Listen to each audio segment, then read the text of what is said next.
Good evening, everyone. I'd like to call to order the council meeting of December 13th and the last meeting of 2021. Councilmember Armendariz, well, here, will you lead us in the pledge, please? I pledge allegiance to the flag of the United States of America and to the republic for which it stands, one nation, under God, indivisible, with liberty and justice for all. Okay. We don't have anyone here for an invocation. So next on the agenda is City Clerk's report on posting the agenda. The agenda was posted on December 9th at 12:08 p.m. All right, would you like to go right into roll call? Yes. Councilmember Armendariz. Here. Councilmember Bracco. Here. Councilmember Hilton is absent.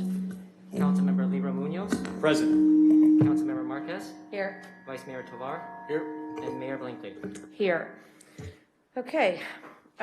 Before we even get to orders of the day, I neglected to announce a couple of birthdays last month. Councilmember Bracco and Councilmember Armendariz both had birthdays in November, so we'll just wish them happy belated birthday. Thanks. All right.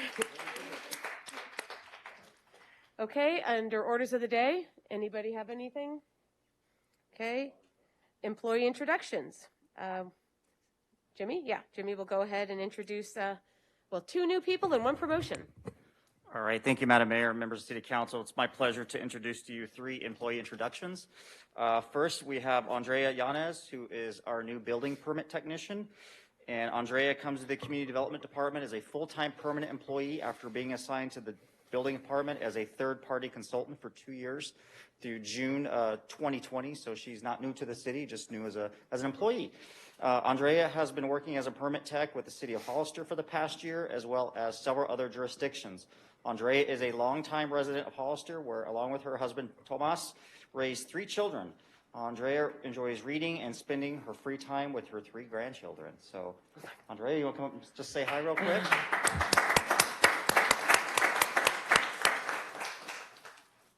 Thank you.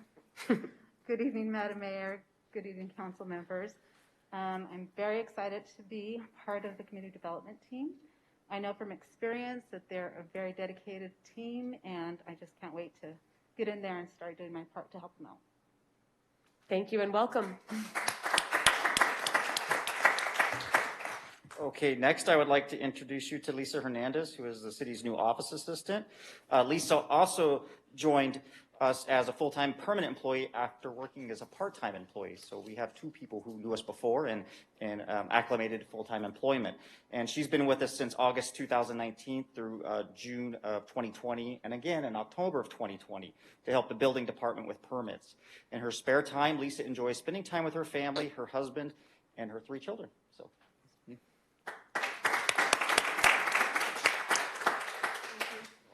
Good evening, Madam Mayor and Council. It's a pleasure to be here this evening. I enjoy working here. I enjoy serving my community, and I'm very excited to be a part of the community development team. Thank you. Thank you and welcome. Okay. And last but certainly not least, we have Cindy McCormick, who is being promoted to the customer service manager. Cindy joined us in January of 2020 as a senior planner. And prior to joining us, she worked as a city planner in King City, Saratoga, and Campbell. Cindy has a very interesting perspective on customer service because she is married to a residential contractor.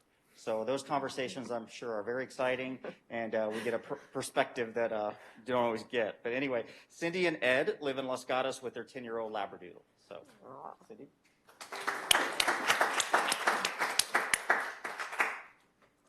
Good evening. Thank you. I just wanted to thank you all for this opportunity and let you know that this position really offers me something personally rewarding as a city planner that you don't see in a lot of other cities. So thank you. Thank you, Cindy. All right, ceremonial items. Welcome, everybody, and thank you for being here. Ceremonial items, we have none. Proclamations, awards, and presentations. We have, I'm going to go to the person. Yeah, I'm going to go to the, can I go out of order and have the Personnel Commission go before the public comment, or should I not do that? All right, public comment. Let's leave it at that. So this is the time on the agenda for anyone who would like to speak on items not on the agenda. Is there anyone in the audience that wants to speak on something not on the agenda?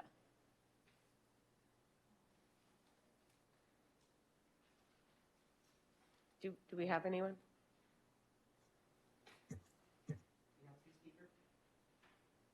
We have two speaker cards from Teresa Perez that are not on the agenda. Two speaker cards from the same person? I put two because sometimes I don't know if you have 1 or 3 minutes allowed.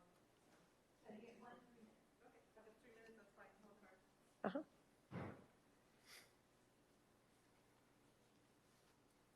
Good evening, Madam Mayor and council members. I'm here to ask the timeline for the installation and implementation of the approved and city purchased equipment that will allow for the hybrid online in-person attendance option for our city council meetings. This summer, we were last updated that there was a delay of receiving and installation due to manufacturing backlog for a needed chip. I asked for this update as it is an overdue advancement heavily needed in our city for the participation and communication with our community and your constituents. The availability of online access for city meetings has proven to be successful with the number of attendees logged in and via Zoom during shelter in place, which ranged from 20 to 50 participants, and also the unaccounted number of attendees joined through Facebook Live. The agenda and meeting was shared through many of the City of Gilroy community forums, and participants thanked those that shared the meeting information. The option for translation would be an inclusive advantage for a vast number of residents where English is not their primary language by offering automated translations via the software. This also allows participation and communication to those that are unable to attend due to health concerns, travel restraints, family and caretaker responsibilities, and allow the flexibility to engage virtually. Gilroy Unified School District currently uses this platform for their board and parent commission meetings, along with our surrounding cities, board of supervisors, and other community inclusive engagements.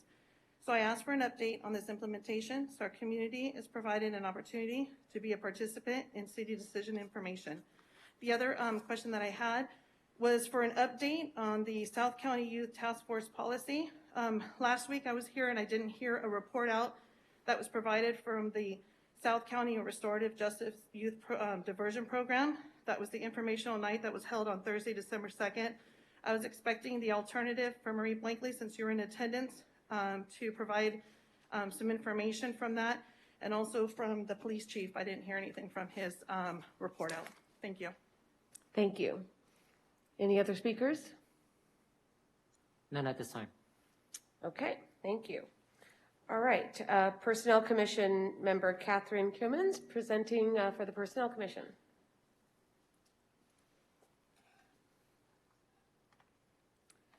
Let's see.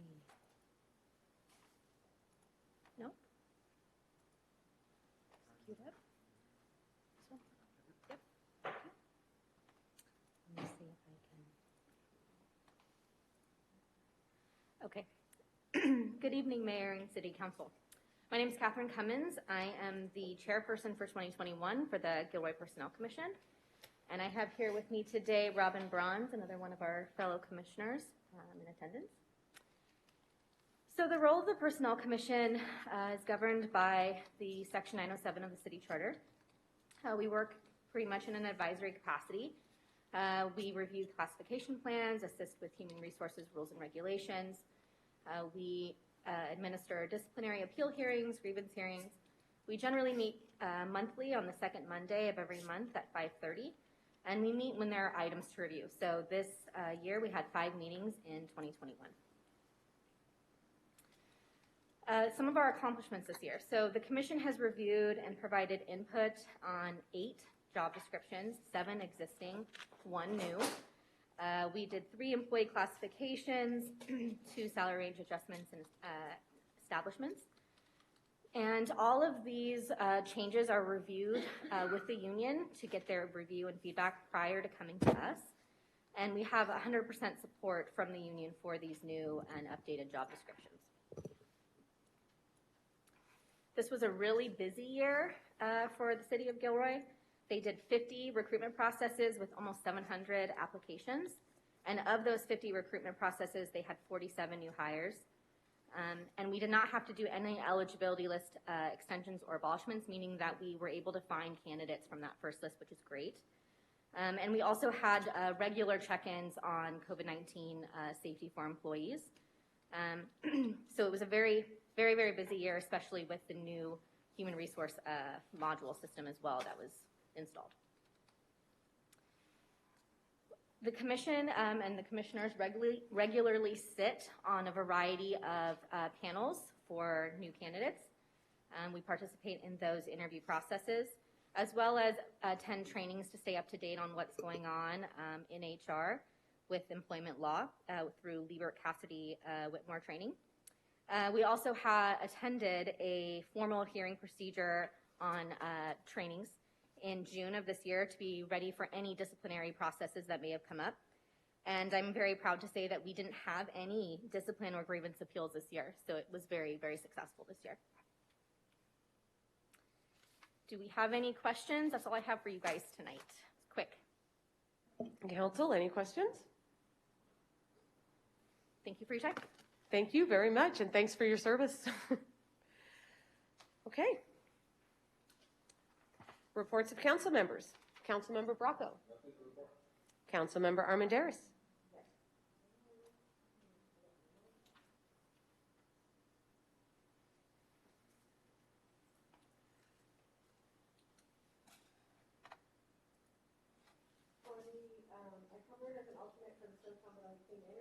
Thank you. I covered as alternate for Silicon Valley Clean Energy. Silicon Valley Clean Energy is continuing to explore how to meet California's greenhouse gas reduction goals affordably and reliably. Leadership and the procurement team will continue to work with the board of directors to find the best solutions that meet our local climate goals. They're also working on how to replace power from Diablo Canyon, which is set to close by 2026. After that plant is shut down, Silicon Valley Clean Energy is working on its share of 11,500 megawatts that they were ordered to purchase by the CPUC. This will be done through the procurement of long-duration energy storage and other clean resources through the California Community Power, which is a joint powers agency comprised of 10 community choice aggregators. In addition, I attended the Historic Heritage Commission, which structured, we continue to work on the work plan and updated language that is on the public-facing policies, some outdated language, and a lot of clarification, and staff worked really hard to make sure that we had the right verbiage in there. And then I wanted to announce two things. On January 14th, there will be a health fair for at the Neon Exchange, where free period products will be given out to people in the community. And on January 18th, that will be at the Neon Exchange, in partnership with the Community Health Partnership and the Public Health Department, other local agencies. On January 18th at Old City Hall, upstairs at 6 p.m., there will be a fentanyl town hall for parents, students, and educators, which will be open to the entire community to discuss, this deadly substance, how to prevent the use of it, how to treat it, and what we can do as a community to stop it. Thank you. Thank you. All right, Councilmember Marks. Yes, this last week we had a meeting of the Downtown Business Association, and we have a lot of really good news. Finally, they have found a way to get power to some of their buildings, and they should be online in June at the very latest. So that's a big plus for the upcoming Gourmet Alley. Also, Jeff Orth was able to install some of his benches that he has made. If you go down to the west side of Monterey Street between 5th and 6th Streets, you will see some of his benches outside some of the businesses, and there will be more benches coming. Thank you. Thank you. Councilmember Tovar. No report, Mayor. All right, Councilmember LaRomanos. No report, Madam Mayor. Okay, and that comes to me. I rarely report on sister cities because this year there hasn't been much with sister cities since COVID started. But I do want the public to know that the group is still engaging with Takamachi because that's the closest relationship with the Garlic Festival that's had. And so those have been Zoom meetings every month. And so that's kept up, but it's been over Zoom. And Cities Association had a one-on-one meeting with our upcoming chairperson for 2022, which is San Jose's Vice Mayor Chappie Jones. And I'm going to share that his 3 priorities for Sister Cities for 2022 are going to be local control, electeds' use of social media, and matters of racial and social justice. All right, that's my report. All right, future council-initiated agenda items? Okay, seeing none. Moving on to the consent calendar. Is there anything on the consent calendar that anyone would like to pull for discussion? Second. Okay, we have a motion by Councilmember Bracco, seconded by Councilmember Tovar. Are we voting on our screens? No. Okay, then go ahead. Councilmember Armendariz? No. Councilmember Bracco? Yes. Councilmember Hilton is absent. Councilmember Leroy Munoz? Yes. Councilmember Marquez? Yes. Vice Mayor Tovar? Yes. And Mayor Blankley. Yes. All right, that passes 5 to 1 and then 1 absent. Okay, public hearings, we have none. Unfinished business. Streamline consolidation of the city's boards and commissions, and that's going to begin with a staff report by Bryce Atkins.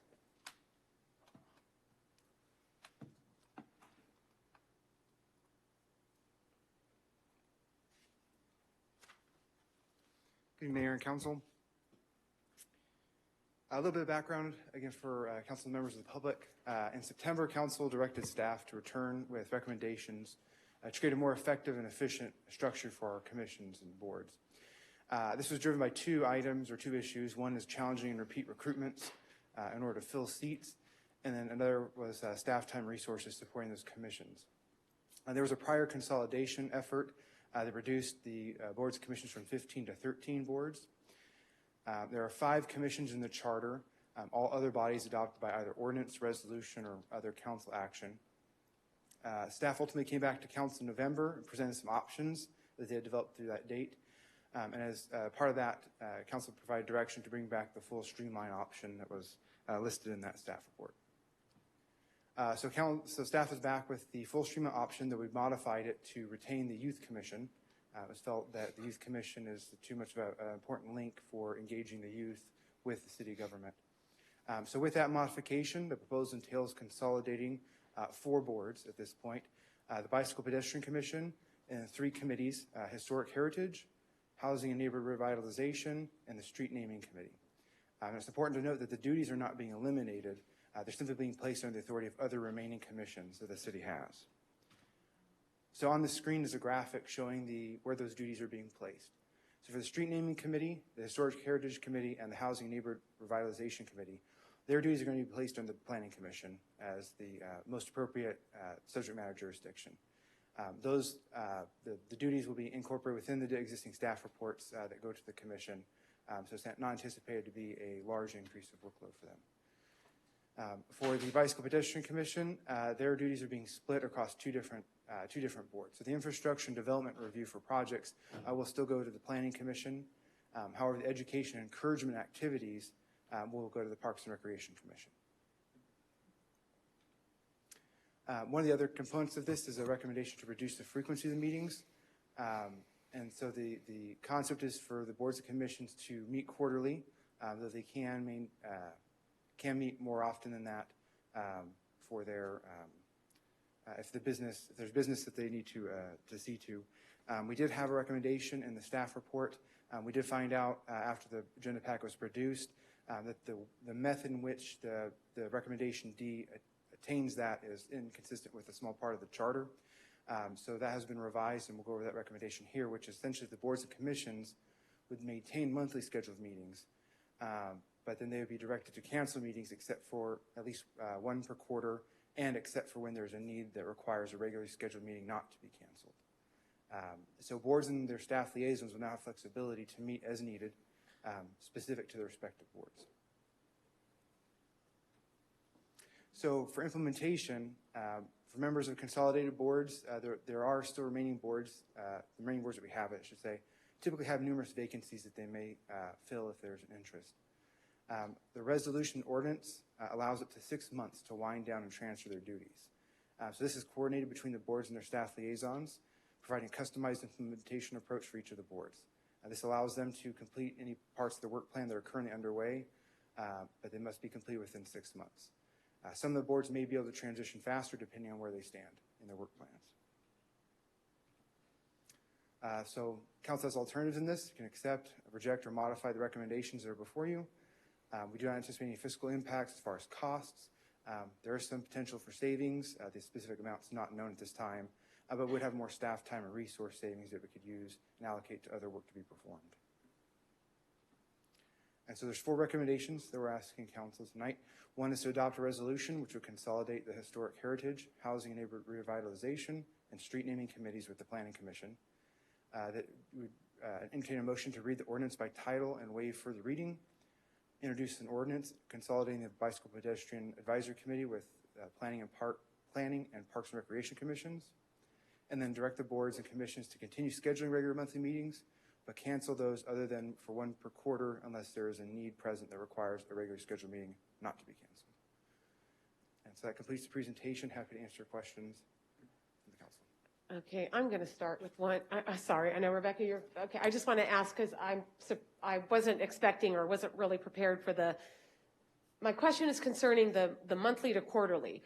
I'm not so sure I'm even on board with that recommendation in the first place, but now to see this, I'm trying to understand what the recommendation means. Do you want to give that a stab? Yeah, so the recommendation would be when the boards and commissions establish their schedule for the year of the meetings.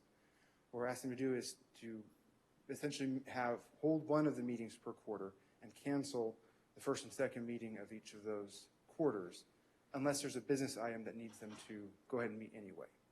So they'd be scheduled but planned to be canceled, but give them the option if there's a business item that needs to be heard, they can still have that regular meeting to hear that item. Okay, I guess that's an answer. I maybe still go. Rebecca, are you okay if Councilmember Loromino says something on this particular subject? No.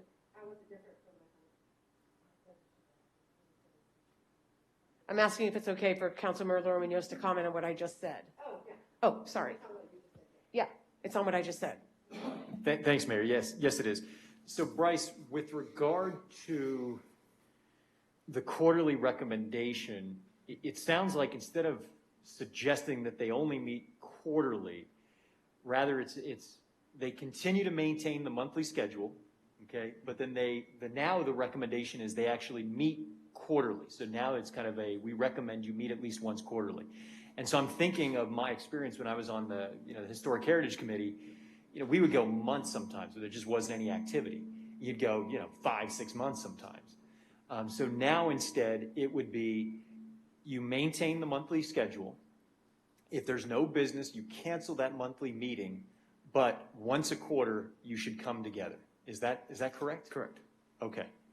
I think that makes sense. Okay. All right. Thank you. Okay, Councilmember Armendariz. Thank you. Bryce, I have a question. And forgive me because I didn't hear at the last meeting those, more detailed explanation. But when you say the consolidation of these committees, do you mean that the Planning Commission will expand its number and absorb these committees, or they'll absorb the committee members and expand the number of planning commissioners, or the other committees themselves will be dissolved and the duties only will be absorbed? So in the case of the Planning Commission, only the duties will be absorbed. So the number of representatives on the Planning Commission is actually outlined in the chart itself. So unfortunately, we can't, as far as I'm aware, unless Andy has other legal input, I don't believe we can actually touch the number of commission members on their board. So it'll be the same amount of members, same amount of meetings for Planning Commission, but they'll absorb the duties of all these other commissions. Correct. Got it. And the same holds true for Parks and Rec. Correct. Thank you. Councilmember Marks. I have 2 questions. So what happens to a person, say, on the Historic Heritage Commission, where that person has maybe 2 more years to her term, and then now the commission has been dissolved? Does she lose her term when it becomes absorbed into the Planning Commission? Correct. And in the interim period of time, there may be other vacancies. If there's another commission or committee that they're interested in, we can look to move them into that vacancy as soon as council is willing to appoint and the commissioner is willing to accept. Okay, I see. And also, if a commission is in the middle of a project, I just want clarification. It sounds like they will be able to finish that project before they get consolidated in June? Yes, as long as it can be completed within 6 months. What we'll do is work through the staff liaisons and those projects that are going to last longer. What the goal would be is to get them to a point where they're in the best position to transfer to one of the other commissions to continue those projects forward, or incorporate them as a staff at the staff level as far as carrying out the specific implementation. All right, I see. Thank you. Okay, so, Councilmember Tovar, you were there and gone and now there. Okay. Thank you. Just part of my That's okay. question was answered. Thank you. Bryce, just so, again, I think it's important for the public to know, I mean, the reason this discussion is happening is for several different reasons, obviously. I mean, staff time is one of them, obviously. And then the number of commissions and those that are maybe not well attended by sort of individuals, or we can't get enough people to sort of apply for these positions, right? I just want to make sure that we're clear on that, because it has nothing to do with us trying to keep people from speaking their, or hearing their voices or participating. It's more to streamline this so it's more effective. Correct. Yeah, I just want to make sure that I understand that, because again, that's how I see it. I don't see it as us trying to keep people from giving their input. It's just let's streamline this process so it's more effective. And that's how I'm sort of reading it, and that's why I'm sort of in favor of this, because I think we need that, because I know the rest of my colleagues want it to be as effective as possible and well attended, because I think attendance has been one of the biggest issues that we've had with a lot of these commissions as well. I don't know if we know sort of how bad it was. I mean, I know we saw it a while back ago, but again, for me, I see it as a way of getting more participation than less. Correct. And the key important details, remember, is that the duties are transferred to the commission. So there's still the public opportunity to speak. It's just that which commission is hearing it. Okay, I'm going to go to Councilmember LaRomagno's, and then I would like to speak before I'm going a second round with people. Okay? Councilmember LaRomagno's? Thank you, Madam Mayor. And I'm just going to build on what Councilmember Tovar just shared, which is it's not just the fact that we're having a hard time recruiting for these roles. It's not just that sometimes there's a lack of attendance at these meetings, but a lot of times there just simply, there isn't enough content at these, to have a meeting. Because again, I'm just speaking simply for what my experience was on the HHC. But again, we would go months without having anything on which to actually meet. So it's all three of those factors. It's the lack of recruiting, it's the lack of content for having meetings, and it's also sometimes a problem with the attendance as well at those meetings when they are called rarely. Thank you. Thank you. What my comments are, I want to start by saying that if more meetings are necessary, like if the Planning Commission needs to meet more frequently, that can always happen. We are so often compared to Morgan Hill with the things that people can see, and then the stuff that people can't see goes unknown. And one of the things you wouldn't know unless you went on Morgan Hill's website, or you happen to know this with the city of Morgan Hill, is they only have 4 commissions. To Gilroy's 15, up until 2 years ago when we made this effort and got it down to 13. And now what's happening here tonight is trying to get it to 9. And in Morgan Hill's case, they're planning, all 4 meet monthly, and that's including a youth commission. The Planning Commission meets twice a month. So it's a lot less confusing for both the public and commissioners when you have fewer commissions, fewer agendas to follow.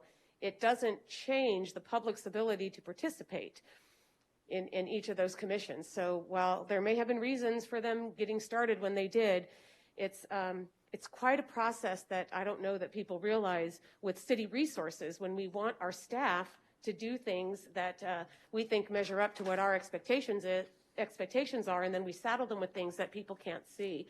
And one of them is with all these commissions, you've got that many more Brown Act trainings and conflict of interest things and minutes to keep and scope, that all the commissioners have to stay within their scope, and managing that is a challenge too. So I too look at this as something easier for the public, easier to recruit commissioners and to stay. Just as much, none of the function is going away, but we'll see. And that just gets us to 9. Okay, Councilmember Armendariz. Thank you, Mayor. So since I've been on council, so within the past year, We've had a couple rounds of interviews and appointments, but those were for openings on the Historic Heritage Commission, the Bike Ped, Parks and Rec, Planning, Housing and Neighborhood Revitalization, and the Youth Council. And each of those processes had more candidates than seats available.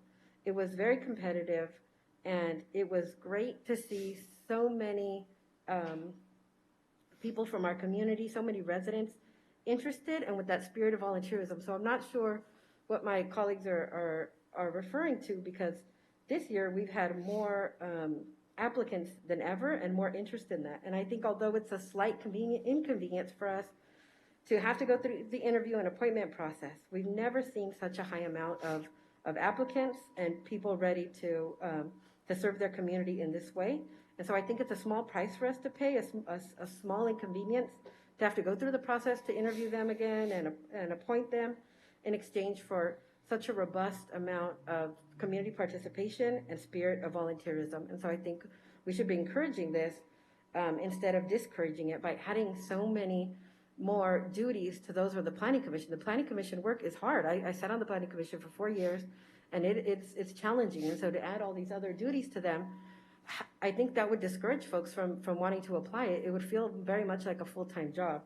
The other thing is that I think reducing the frequency of the meetings, as you've proposed here for some of those commissions, especially those that don't have the content that Councilmember Laura Munoz is talking about, that would solve the problem of their having to meet too frequently with not the content, and it will also help us save some staff time and dedication. So that's something that I would be supporting, but not so much consolidation. I don't think it's fair to our residents who really are coming to us with their desire to engage. Thank you. Thank you. Okay, I'll go to Councilmember Marks next, but then and then Councilmember Laurent Munoz again, and then I'd like to open the public hearing if that's okay, and then we can come back to council. You know, I agree with Councilmember Armendariz. It was really nice to see the number of people who came and applied for all these commissions, but I felt it was really disconcerting how many of those new people were not showing up to commissions. Bryce, do you have any data on how many people were absent on a continual basis? And not to mention, but some of these new ones had already quit within a few months. Yeah, no, unfortunately, I don't have the information readily available, but we do keep attendance records. Okay. Can't get it. Councilmember Marks, I believe that in the time that I was helping as interim city clerk and Bybee was here, that we had 3 commissioners that were removed from their seat because of not meeting the attendance standard. Okay, just 3? Oh, okay. 3 in that period of May to November. Oh, okay. Thank you. Okay, Councilmember Laurent Munoz. Thank you. And just in response to some earlier comments, I want to be very clear that, you know, for me at least, I can say that having this discussion does not turn on a question of convenience. It's really one, for me, of participation and involvement from the community. And I think with regard to some of the committees, like the Youth Committee, the Planning Committee, others as well, the other commissions, where there is that interest and we see a high number of people applying, I think we're not talking about consolidating those, but I think Bryce, I would like to see some numbers as well about, you know, open positions and how long they've been open. I know we've had difficulty recruiting to certain commissions, and I know we've lost some people from certain commissions as well. So just having the numbers, I think makes the issue for me. I mean, if we have the interest and we have the volunteers, let's do it. But if we don't, let's also be honest, looking at the numbers and saying the interest and the involvement just isn't there.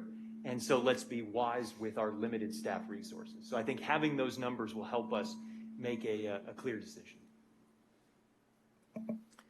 Okay. I would like to open the public comment. Do we have anybody who would like to speak on this item? Yes, Madam Mayor, we do. We have 4 public speakers. The first one is Gary Walton. Okay, can you announce the second one too, so that we can get people to come forward, so we're not waiting for people to get to the podium? Yes, the second one is Patricia Benston. Okay, thank you. Thank you, Mayor, members of the City Council. You know, I've seen the list of empty seats on all the different boards and commissions, and it's quite concerning. I think I've talked to a number of people that served on the committees. They kind of felt like they weren't able to accomplish anything. And I think the word's gotten out into the community that if you sit on the boards, you know, not much happens. So the point of volunteering for an organization is to achieve a sense of purpose and meaning. No one burns out from giving too much. They burn out from not achieving enough.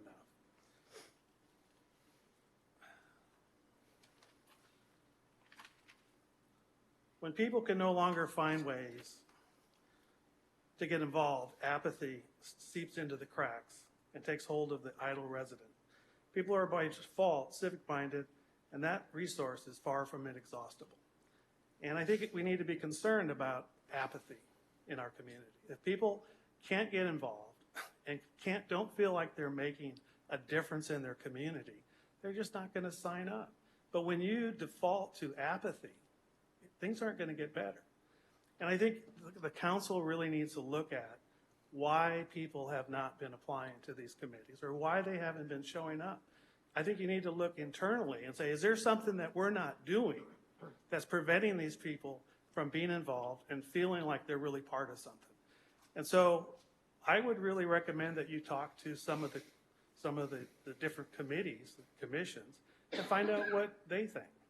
Many times cities make decisions and they don't talk about the unintended consequences that always happen after they make a decision.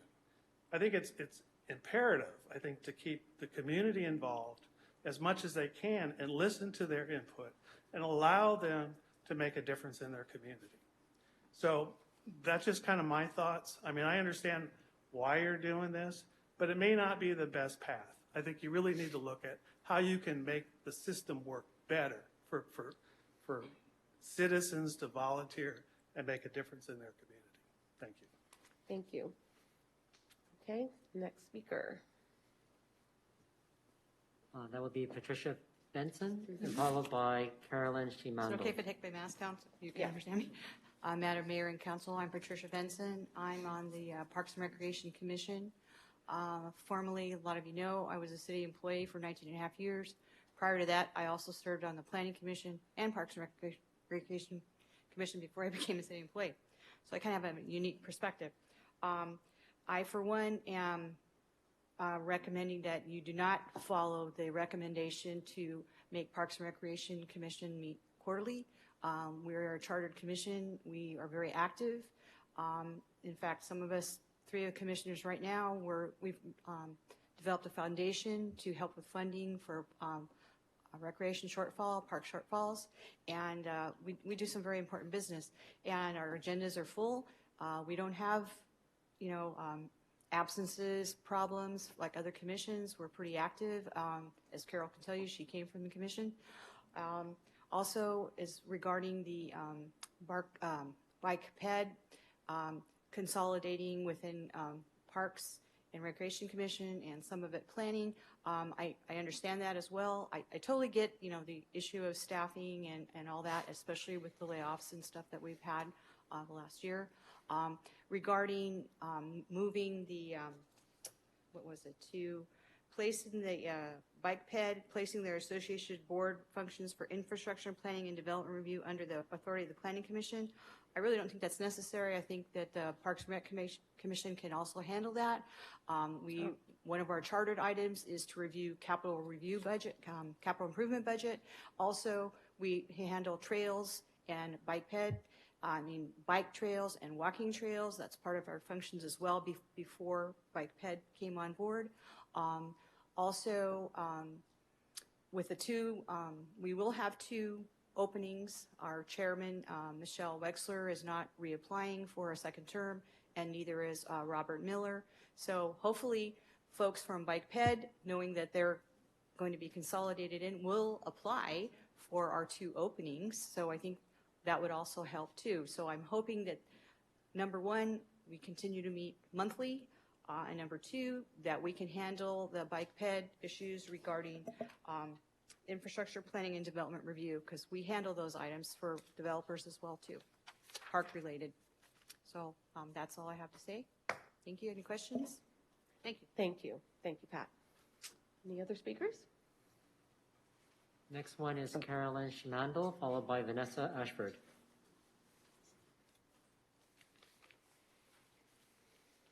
Good evening, Council.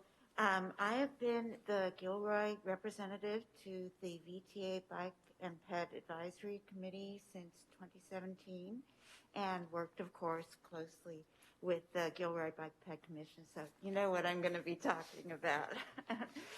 First of all, unfortunately, although I have a lot of respect for Pat, I have to disagree with her because some of what the Bike Ped Committee has been doing is reviewing items that go to the Planning Commission also and to the Council that have more to do with things unrelated to recreation. And so I think it's very important that the Planning Commission is also part of what the Bike Ped duties are taken over by. I've worked for government since 1996, first with the state and then with the county, especially with the state seeing layoffs, really tight budgets. And I understand how there's got to be efficiencies. I get that. I just want to express my concern that I just hope that the Bike Ped Commission's current things they're working on will get continued. They've been really active. They've led the way for some really good advances. I've worked well with the planning division on increasing bicycle and pedestrian safety, working with the Safe Routes to School, the project that was going on with public health. And they worked hard to get Gilroy designated as a bicycle-friendly community by the League of American Bicyclists. It's been a very active commission. So while I'm not saying, go ahead and keep it, I just think it's really important we keep that focus, and I want to make sure that happens. And then the other thing that they've been doing is being really involved in how the funds from the 2016 Measure B, education and encouragement, Bike and Ped money that's allotted to the city are spent. They've been active in doing things like getting masks out there, having Bike to Work Day events, masks with their logo on it and stuff. And I want to just express that concern about just making sure those kind of things keep moving forward. So that's all I've got to say. All right, the next speaker. Last speaker is Vanessa Ashford. Good evening. I am the current chair of the Housing and Neighborhood Revitalization Committee.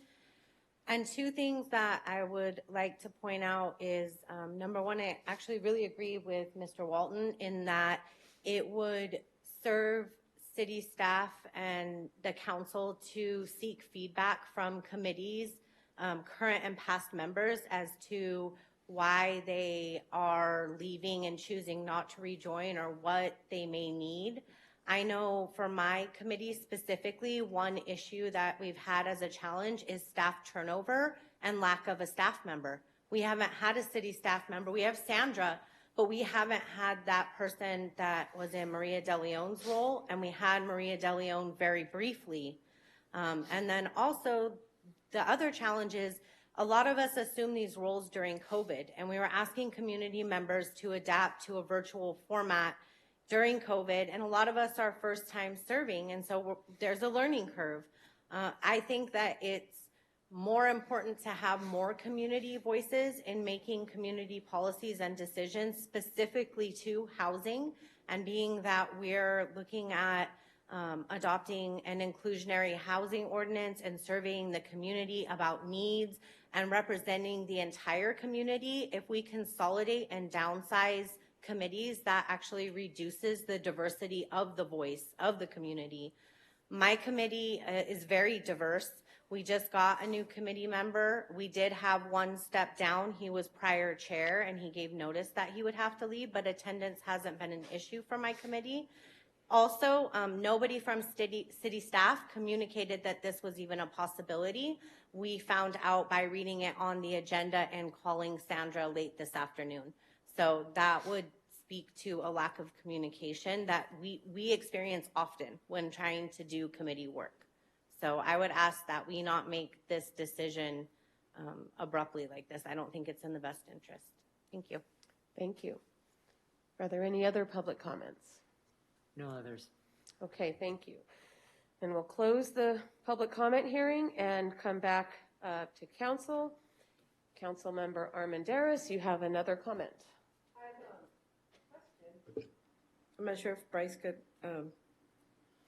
take my question, but I'm wondering about the number of absences when we were in virtual mode. Did you see an increase or decrease in absences from these committees when folks were meeting virtually?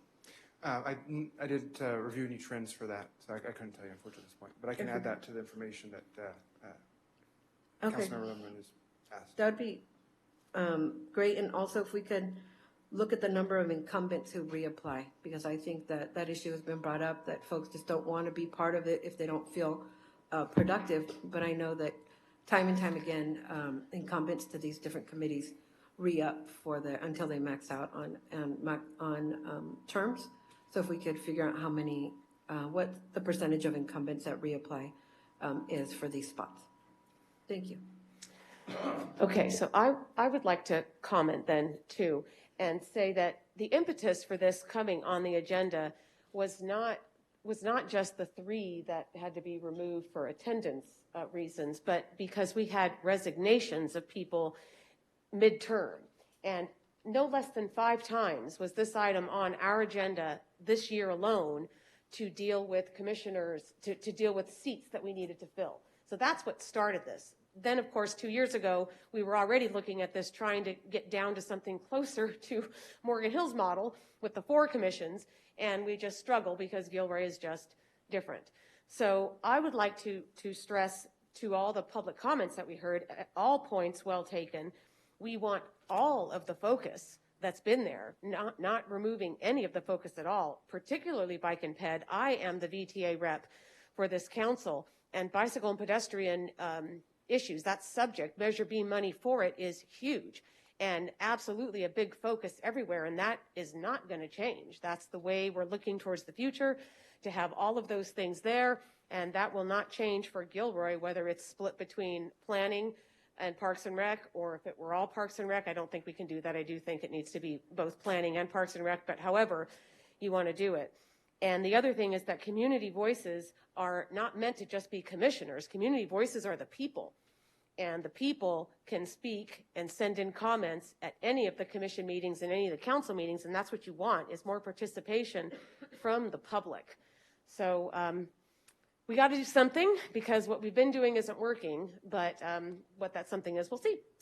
Councilmember Bracco, followed by Councilmember Tovar. Yes. Since I've been up here, which has been a while, we didn't used to have that many commissions. Then we went through a time when the city was doing a lot of building around town. We had multiple housing developments going in all over the place. And we had an abundance of people that wanted to volunteer. And we would have 1 seat on the planning commission. We'd have 25, 30 applicants. So these commissions started growing to accommodate all the people that wanted to be on them. And we had more and more stuff to do. And I believe that's how it came about, having all these commissions. But I've seen it, you know, we do interviews, and we'll have, you know, 8 commissions, and people apply for 3 of them. And we don't even get enough to fill those 3. So then we carry it over again, and a few more people come, but it's become a real problem. People don't really want to get involved with it, and you know, it's really bad is when staff spends their time which costs the taxpayers of the city money. They get their stuff all together, then they go to the meeting and there's not even enough people there to make a decision. So I don't see a problem with backing these up, and we can always change it. If we get people that want to volunteer and be part of it, we can always make changes to what's best for the city. Thank you. Thank you. Councilmember Tovar. Thank you, Mayor, and thank you for the public comments. I think, and comments from my colleagues, I think they're all valid and very important.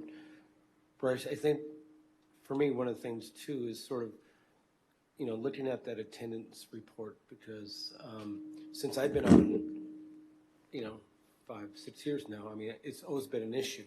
But if, like my colleague, Councilwoman Armendariz mentioned earlier, if there's a shift now where people are more active, want to be more active, then that sort of changes my perspective on things. But I want to make sure that A, it's effective, B, that we have well-attended meetings, and as my colleague to my left also said, that there's content, you know. So again, I do not, and I don't think any of us want to sort of keep our community from speaking out. That's the opposite, but I just want to make sure it's effective and that we have people attending these meetings, because over the years, you know, we've had report over and over, you know, well, this commissioner or this board, you know, we may have to let someone go because lack of attendance, and it doesn't make it effective at all. So I think having that information would be important as well, so we can talk a little bit more in detail, what can we do? Because I think one of the comments earlier is saying, what can we do to better these commissions? You know, and I understand, and, you know, I believe that maybe if we reduce the commissions, it might be more effective, we might get more participation, more attendance. But if there's other things that we can do as a council to make it more effective, I'm very interested in finding that out. So I don't know if, again, I know that we have to sort of give some direction tonight, but it'd be nice to get sort of that attendance report and see where we've been the last 3, 4, 5 years, because I think, again, if things have shifted the last, you know, 6 months, 8 months, a year, then that's important to know. But if we have a long history of people not attending, then that sort of changes my views on this as well. Thank you. Councilmember Marks. All right, I think for me, I can't make a decision tonight because I want to see the data. I want to see just what Councilmember Tovar was talking about. You know, I want to see how many were absent, because we know how many people participated in interviews.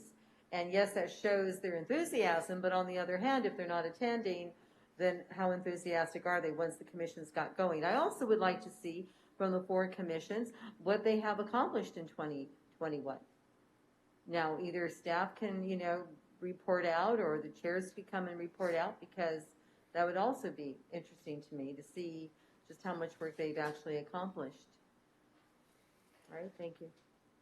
Okay, so I'm going to give a stab at something, even though I don't know where it will go, but I have been watching the commissions, and I know the number of times it's come before us on the agendas just this year, needing to fill vacancies that have been from people resigning, mostly resigning, more so than even people being asked to leave because of attendance. So I don't personally need to see that data first, because I know what it is, but for those who don't, then you have to, you know, do your own homework, which would have been good before this meeting, but that's okay. We're here now. We're here now. And so the stab I would like to make is that I would like to move approval of staff's recommendations A, B, and C, not D, not go to quarterly, but A, B, and C, to move forward with those 3 things that will give staff direction to then come back to us with how that would be executed. Does that make sense? Is that a motion that I can make? Because I think A, B, and C is what we ultimately need to get to, but then the execution of it is not exactly clear to me, and that would be, but not D. I think that we should stay, even with the Youth Commission that doesn't meet June through September, for them to go quarterly, that's 3 meetings a year. And so they need to meet monthly. And I agree with Parks and Rec too. And the other ones already just meet as needed. And I think it goes without saying that a meeting can be canceled. whenever it's not needed, just like it goes without saying that additional meetings can be scheduled if, say, the Planning Commission needed more. So I'd like to make a motion that we approve A, B, and C, but not D.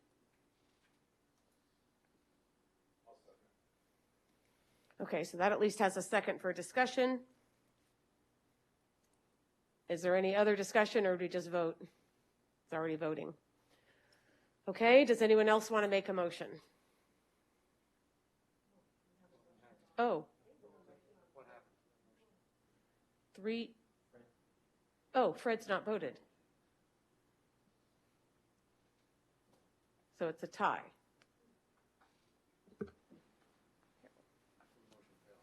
Right. Fails on a tie. Mayor, may I say something? You know, I thought I knew how I was going to vote when I got here, but then hearing the commissions come and talk, and I found it a little disturbing to know that one commission just found out about this and did not know that. I don't think that's very kosher at the moment. I would really like to see this carried over to January with a little bit more information than what the commissions were told. And seeing how, upset some of the commissions are, I don't think it's fair for us just to make this decision, or at least I can't make this decision without all the information. And I don't think it's my job to have to go and count how many were absent or how many resigned on a commission every single month. We have enough to do without monitoring the commissions. So I'm not closed, to approving this, but I just need time. I would like to see this return in January. Mayor, and if I may add to that, and no, I agree as well. I mean, like I said in the beginning, I'm in favor of streamlining this.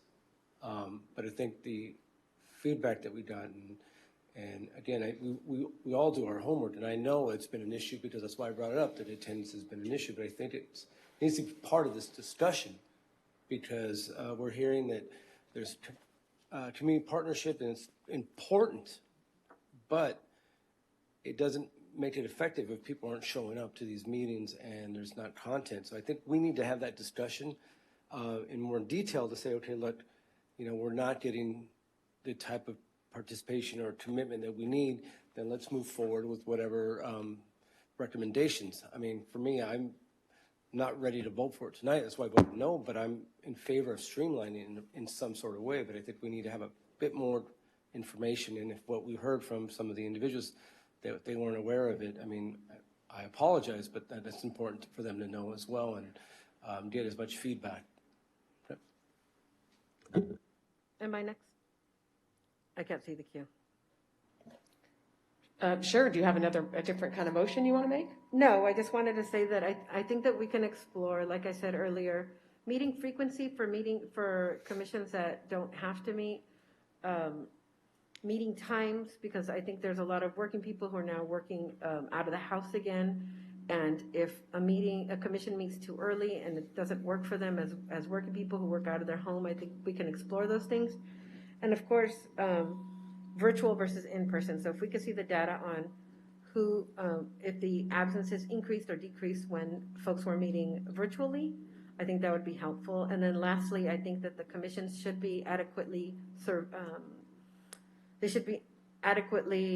engaged in this discussion. They should all be given the opportunity for input on why they want to continue with the commission, what they would change or improve to make it a better experience for them, that they would more likely be to stick to being on the commission. Thank you. Okay, if there's no other motion to be made here, then the one I made failed, and that means we move on. What I'm hearing is you want this item back on the agenda in January, and council, of course, that can be done. I'm going to let Jimmy speak to that because that alone is taking a lot of staff time. I would ask that we take responsibility for asking the questions that you need answered in order to make a decision ahead of time of staff. If you can email staff your questions that you need, then they can be prepared with those answers at meetings. Well, wait a minute. I have a problem with that. Okay. Because as people speak, that's when I start thinking. of different questions. Okay. And so sometimes maybe staff needs to come up with some of these answers ahead of time. If you're saying that people aren't applying or we're not holding numbers on commissions, then it's on you to bring us the data. I'm not attacking you, Bryce, in any way, but I'm just saying for anyone who's giving a report, come prepared for what questions we might anticipate to really sell the item. And if I may add, Mayor, and again, and I understand your comments, but again, for me, it's about being proactive, not reactive. When again you hear the comments, and again, like I said, I've been in favor of streamlining it in a way, and I think just sort of getting feedback from commissioners, from folks, is important as well. And I don't think that was done. I was under the assumption it was done, that there was discussion, that we got feedback. And that's not homework I can do. That's homework that I thought the city was already doing. Now, it comes back January, and I'm in favor of bringing it back for further discussion. It comes back saying, this is what we think, this is what we got.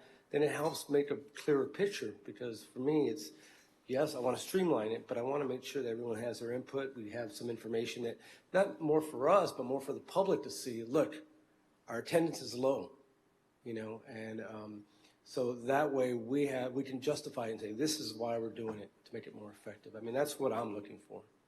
Thank you. Okay, Jimmy. Okay, yeah. No. Yeah. Thank you, Madam Mayor. First of all, I'd like to state that Bryce isn't responsible for this report. And so any comments or directions I would ask go through the city administrator. It puts staff in a bad position to be looked at and said, you should have had this data and that data. So please, if we have more work to do on this, please direct that towards me. Second, this was a council initiated item. We got direction at the last meeting. And if council would like to change direction, we're certainly flexible, and we'll take whatever direction that you give myself. So we're here to help. Okay, yeah, I just have one more comment. So then, Jimmy, on the next report, is it possible for staff to tell us what has been accomplished by the commissions? Because I don't want to see a report coming back from the commissions where they have overinflated what they have done this past year. So what I'd be looking for are actual accomplishments, programs that they initiated, whatever that they actually did that made them a valuable commission. You want me to speak to that? Okay, council member, this Jimmy said, this was a council initiated item. I brought this forward because of the number of times that we were having, first from the 2 years ago that we tried to do this 2 years ago, and then after the experience of this year of having our agenda have so frequently the need to address getting commissioners. That's why this is here. This isn't staff trying to create more work for themselves to bring more information about the history of what the commissions have accomplished. And this wasn't even meant to be challenging what the commissions have accomplished. They've accomplished great things, and we don't want to change any of that. We just want to consolidate the number of commissions doing the same work. That's what the impetus was for this. So taking it into something that seems to be a deeper dive was not the intention of certainly not what I suggested or what I thought the rest of the council approved to be on the agenda. We were just trying to consolidate the existing functions, all of the same stuff that's being done, into fewer numbers of commissions because we have so many. Okay, true. I think what's happening here, though, is that some of the people are hurt that they have lost their seats. And so that is, I mean, when you can't undo that when you got it to this point in the first place. As Councilmember Bracco was saying, that years ago there were reasons for expanding and they expanded. But the experience 2 years ago, we tried to consolidate. We managed to do that with 2. And those 2 went away. Those commissioners also went away because we consolidated, but it was only 2. And then we had the experience of this year, which is what prompted me to ask this council, can we consolidate further? Knowing that Morgan Hill has only 4 commissions and the amount of city resources that go into managing this number of commissions when we then complain that our staff isn't out in the community paying more attention to the things that we want them to be paying attention to. So that's what preempted this. I just want that to be clear. if your position is to ask staff to do more in the way of information about what the commissions do, that wasn't the intent. What they do is wonderful things. All right, so then let's just stick to absences and unfilled and resignations. Can we just see the data in January, just so that we have it so that we just have the data, so we have something really cemented in to vote on? Is there a way that we can try that same motion again, and if the data doesn't support what you want, then undo it, so that we don't have to have this whole staff Yes, report and meeting okay. again? Yeah, no, All right. Is there a way to do yeah, that? That's, like I said, that's the information I'm looking for, yeah, and I'm okay with that. If we- Right, right. So Mayor, hang just to on. Let me be clear with what I'm hearing, and then if you want to say something, that's fine. But can we then go back to the motion that I made and have it be, how do I refer, Jimmy, help me, how do I do make a that? new Or I can't do it that way? Just make a new motion. Okay. Okay, specifically what I want would be that we move to approve A, B, and C, pending receipt of an attendance report, that's what you want? Right. An attendance and resignation report. Because it's not just attendance, it's the number, I think it's the number of resignations that drove things more. I also asked for data. I also asked for information. Right, but I don't want to put that in my motion. Okay. I'm making this motion, and I just am asking that it be, for the attendance. Yes? Is this a different attendance report than we get already? We get it in our packet. It comes in our city council packet.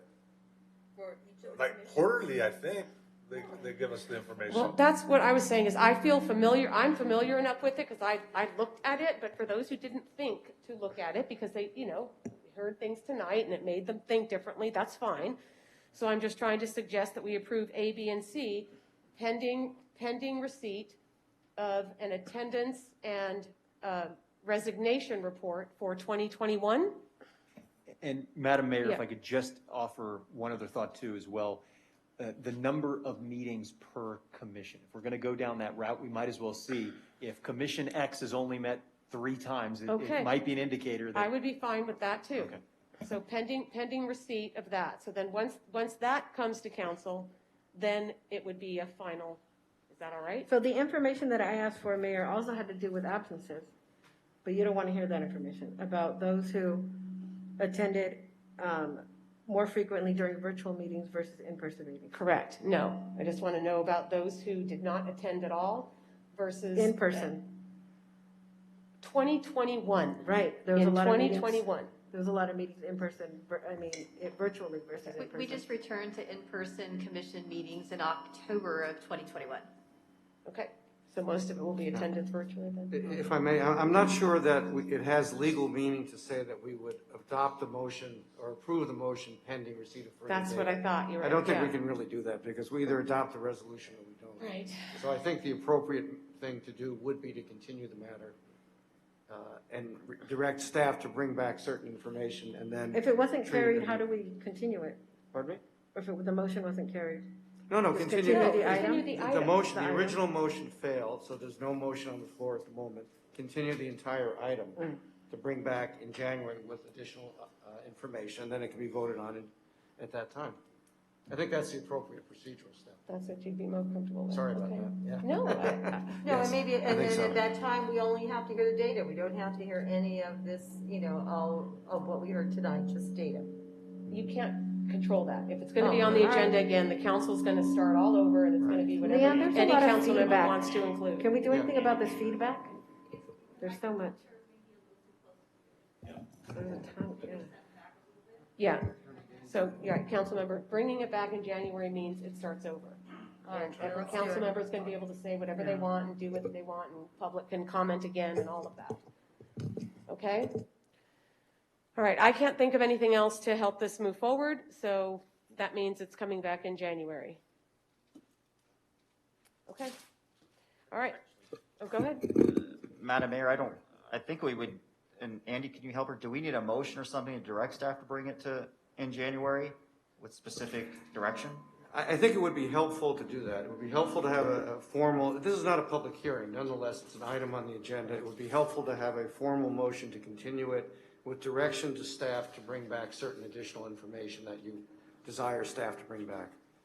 Okay, I make a motion that we bring this discussion back in January with the information that was requested by Mayor Bluntly and Councilwoman Martz. Do we need to be specific though about what Okay, we're requesting? with attendance, right, attendance records, attendance record and resignation records for 2021, or do you need to go back farther? No, 2021. Just 21. Okay. And also the frequency of the meetings. And, Yes. right, and the frequency of the meeting, sorry. Councilmember Tovar, would you accept that friendly amendment? I To think I'm gonna include the stick to, data- I'm gonna stick to the original. Not to motion. include the data of an incumbent to re-up? Yeah, no, I don't, Right. I personally don't need that information. It's the other information I'm more interested in. Whose mic is that? Okay, so are we good? Is it well, we need that was a motion, and I'll second it. So what do we have? How do we have to vote on that? By here? You can vote by light.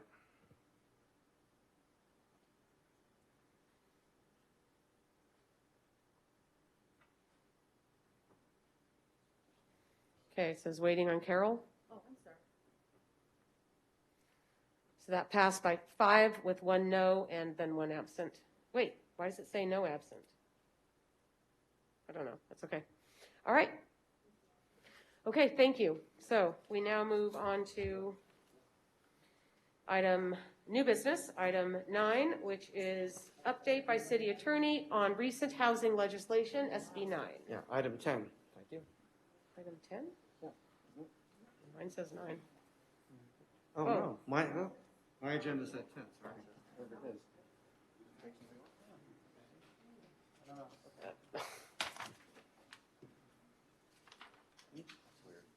I think so. Let me find it. What in the world? Yeah, no, keep them there.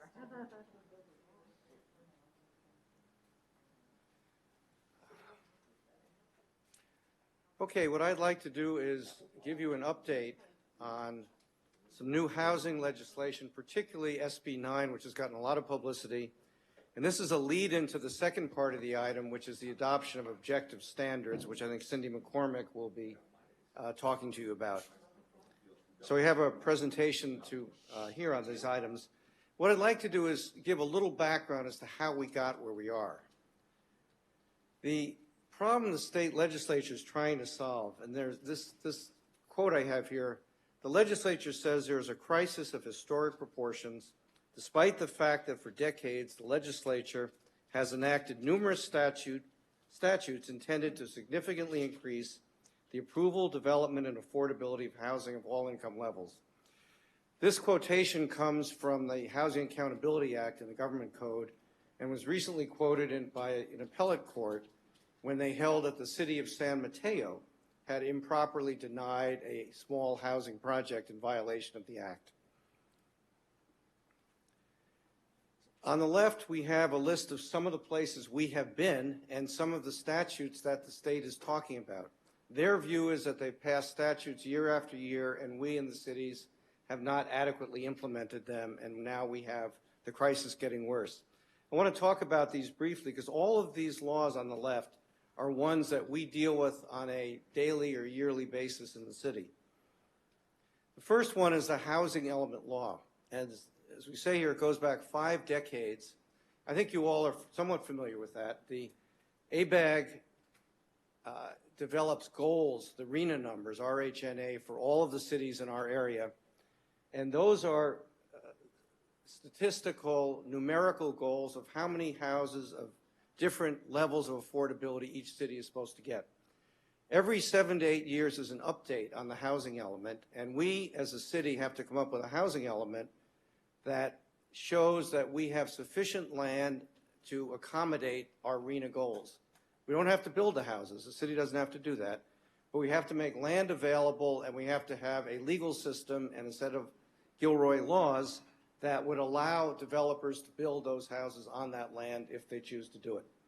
We're in the process of updating now. We're at the end of a recent cycle. You may know that Gilroy was sued twice in the past over previous housing elements that had not been certified by the state HCD.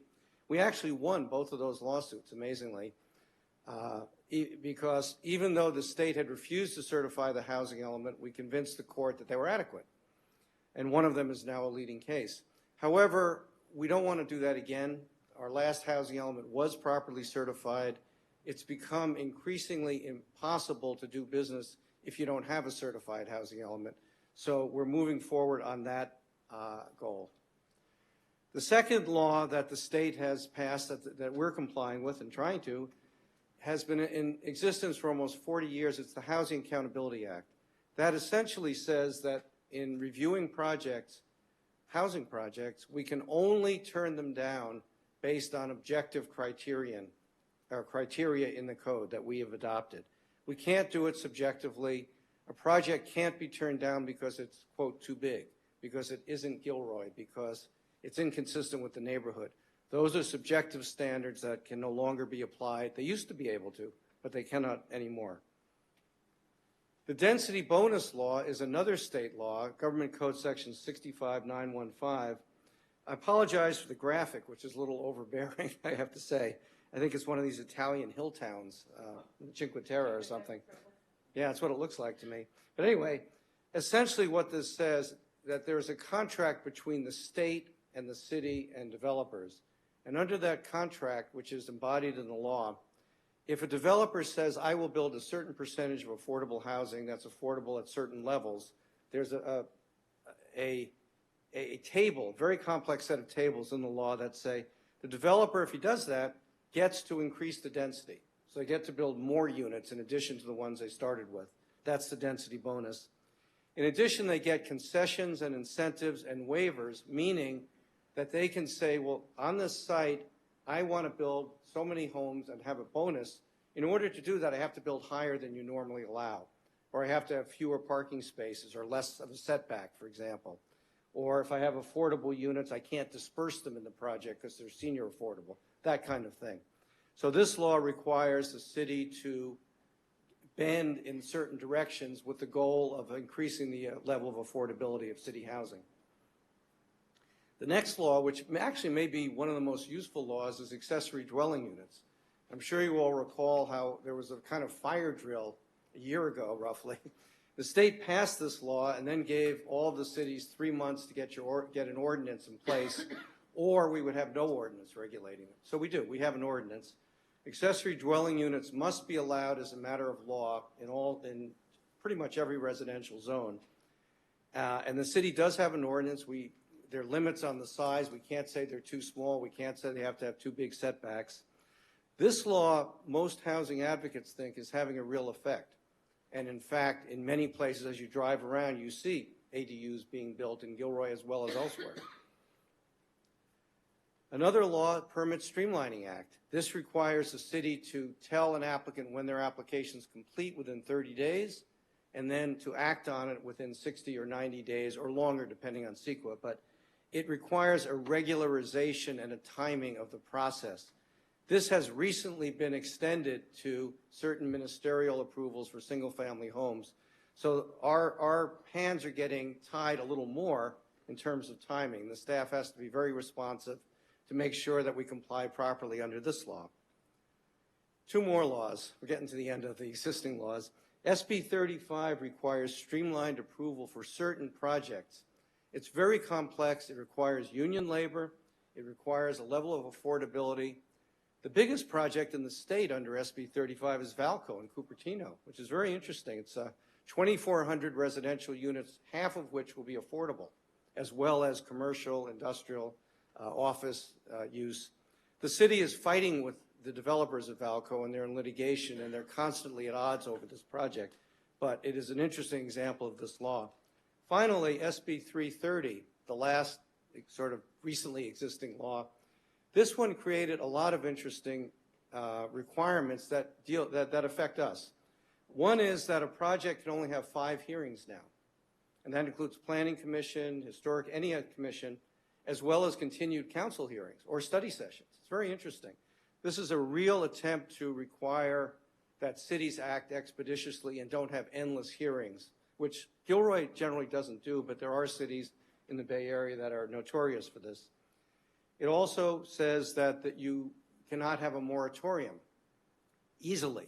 It's in theory possible to have a moratorium on development for certain reasons, but it's very difficult. And numerical moratoria cannot be done. So this is a law that essentially put the death knell for our residential development ordinance. That is a numerical standard that originally had said only so many units can be permitted in a certain year. We can't do that anymore. We don't do it. The same thing happened in Morgan Hill. Their measure P, I think it is, whichever measure it's now in, or was in effect, is now no longer in effect.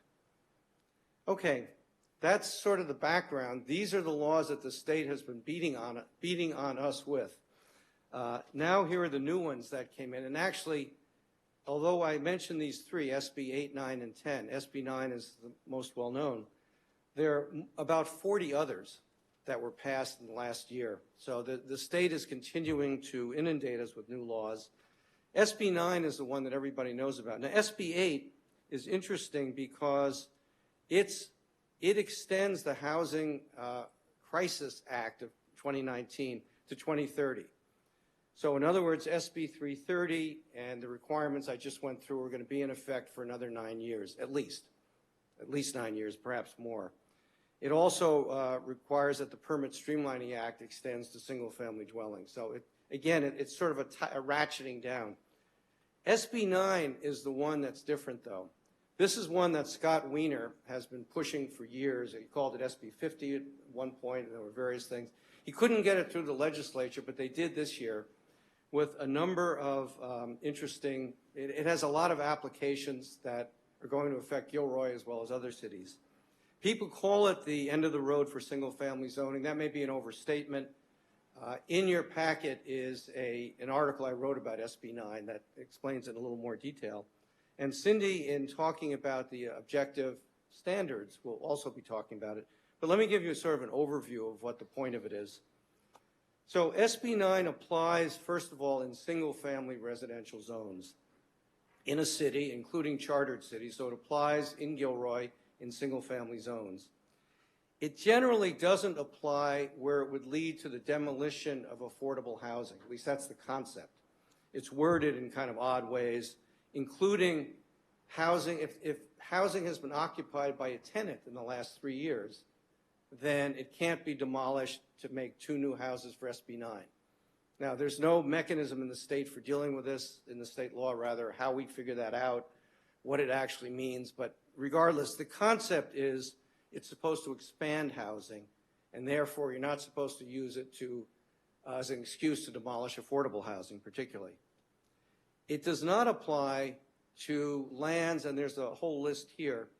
These are basically environmental considerations, wetlands, flood zones, prime farmland, and so on. Also properties in a historic district. So there's a whole list of places it doesn't apply. Actually the most interesting place it doesn't apply is that it doesn't supersede CC&Rs. And this is a very interesting point because, as we know, in large subdivisions, Glen Loma, Eagle Ridge, things like that, there are CC&Rs, conditions, covenants, and restrictions. The accessory dwelling unit law does supersede CC&Rs. In other words, even if there are CC&Rs that say on a single-family lot all you can have is 1 dwelling unit, you can have that homeowner can put an accessory dwelling unit in because the state law specifically says so. It doesn't say for SB 9 that it supersedes the HOA CC&Rs, and the general view of everyone is that means it does not, because the legislature clearly knows how to preempt CC&Rs if it wants to. So in fact, in a place like Gilroy where we have a number of large subdivisions, it may well be that the SB 9 will not be effective as to those units. Depends what their CC&Rs say, but I think it's generally the case that they would restrict single-family dwellings. It might depend on the exact wording.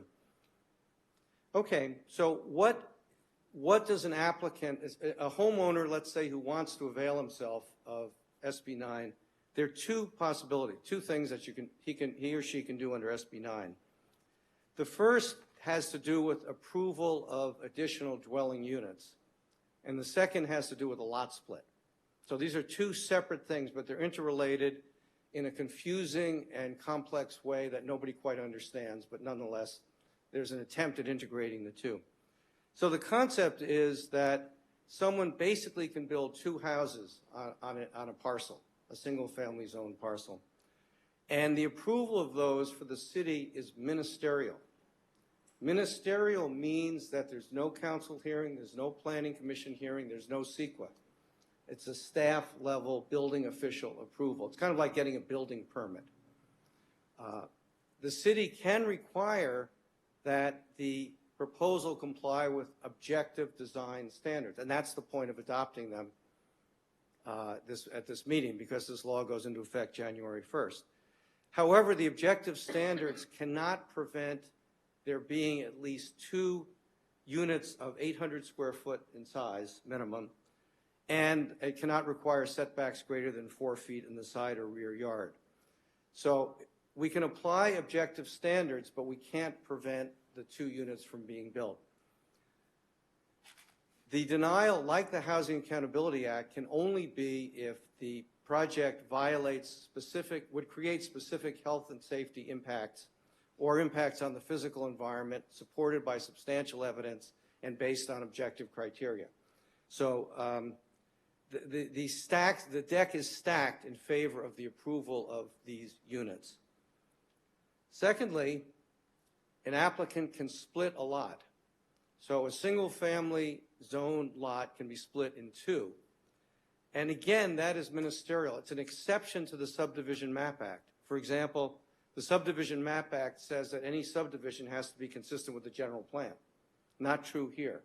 This can be inconsistent with the general plan, and nonetheless, we have to allow it.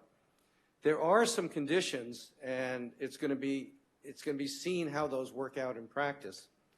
One of the conditions I say here is that the applicant must sign an affidavit saying that the applicant intends to occupy 1 unit as a principal residence for 3 years. There's no enforcement mechanism for this, and it's not clear, and the statute refers to the applicant. It doesn't say the owner, it doesn't say the buyer. So we will have to develop procedures to deal with that, but nobody knows what happens if someone signs this, the home takes 2 years to build, and then they don't move in. What actually happens. In addition, the city must require that if there are any rentals of any units built under SB 9, that they be longer-term rentals. These are not designed to be short-term Airbnb rentals. The city can require street access, and the 2 lots that are split, they have to be roughly the same size. And the criterion is stated on that slide that the smaller one cannot be less than 40% of the size of the original lot. So if you have so in other words, one 40%, one 60% would be okay.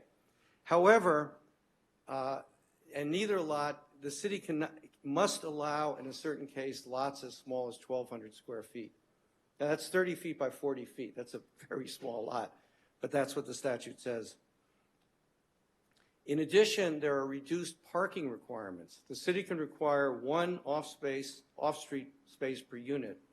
However, we cannot require any parking if the lot is within a half a mile of what's called a high-quality transit corridor or a major transit stop. Those are generally defined by bus headways. Or, this is the one that is absolutely bizarre, the final bullet point there, if the lot is within 1 block of a car share vehicle. Okay?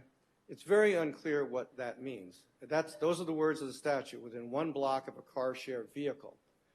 I assume that means some sort of designated marked space for a zip car or something like that. I don't think this makes any sense because those are transitory. I mean, that can change tomorrow. I mean, I could imagine developers making deals with car share companies. It doesn't make sense that we should plan parking for a development based on whether there's a car share vehicle a block away, but that is what the statute says.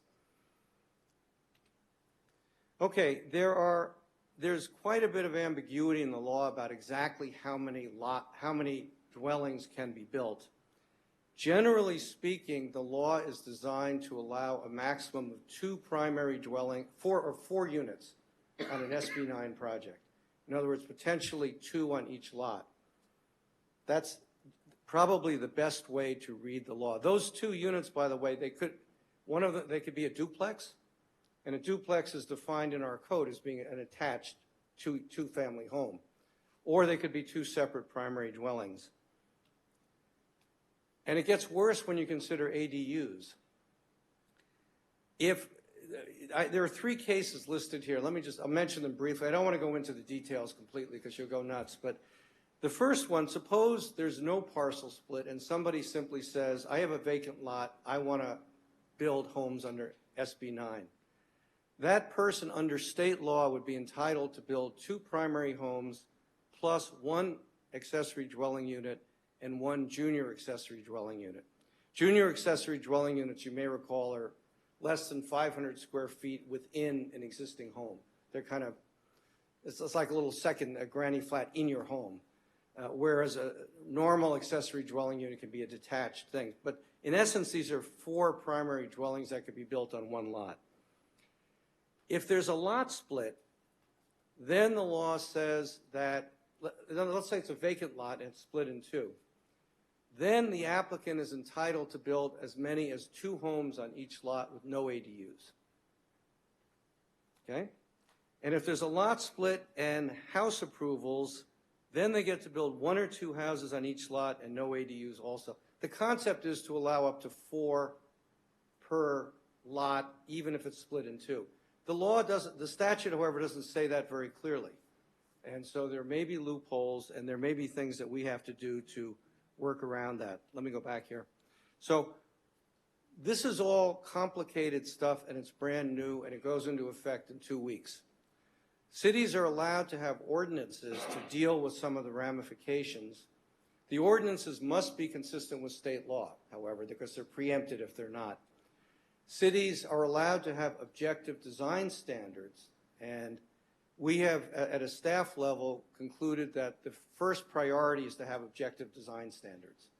Because if someone comes in with an application on January 3rd, we need to say, here are the standards you have to meet in order to do whatever you want to do. We may come back to you in the future with an ordinance because we may need to correlate this with our ADU ordinance, for example. Oops, I get the wrong thing. To make sure that we are getting the proper correlation of the 2 ordinances so we don't end up with even more than 4 units because of some application. We're not there yet, but the main issue tonight is to deal with the objective design standards, which are the highest priority. Staff has prepared 2 sets of standards, one essentially for duplex or ministerial housing units and one for the lot splits, and Cindy can talk about that. In the meantime, if I haven't stunned you completely, I'm happy to answer any questions on this subject. Okay, so without going into the next agenda item, let's stick to this one. So council, do you have any questions of Andy? I see Councilmember Marks has a question.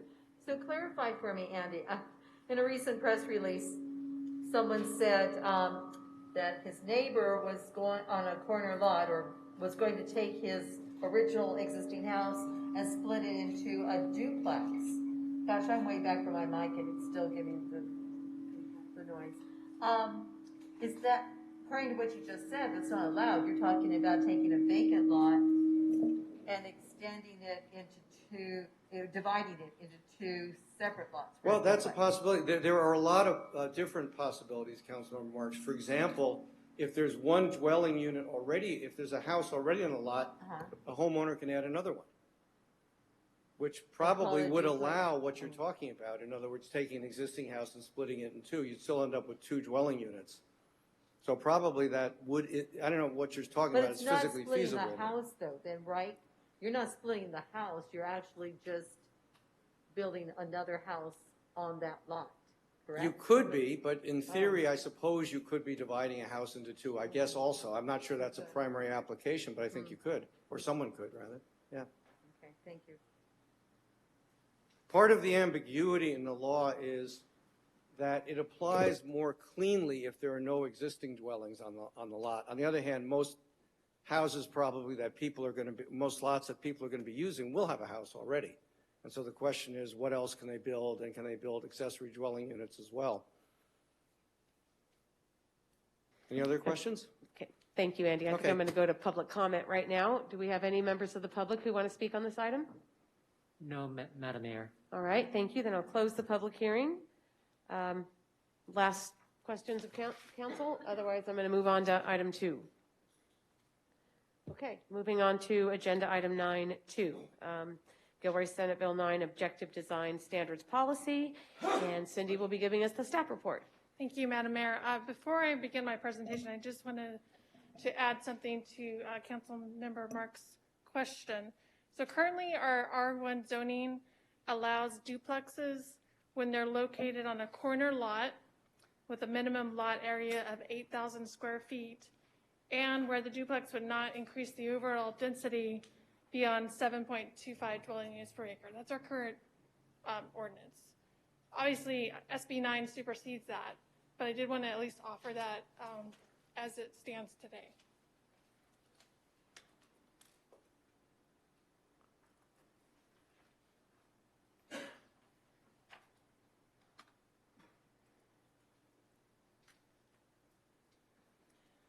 So Andy covered a lot of what the law allows, and the goal of these two policies is really to make that a little more palatable to our residents and our builders and our staff.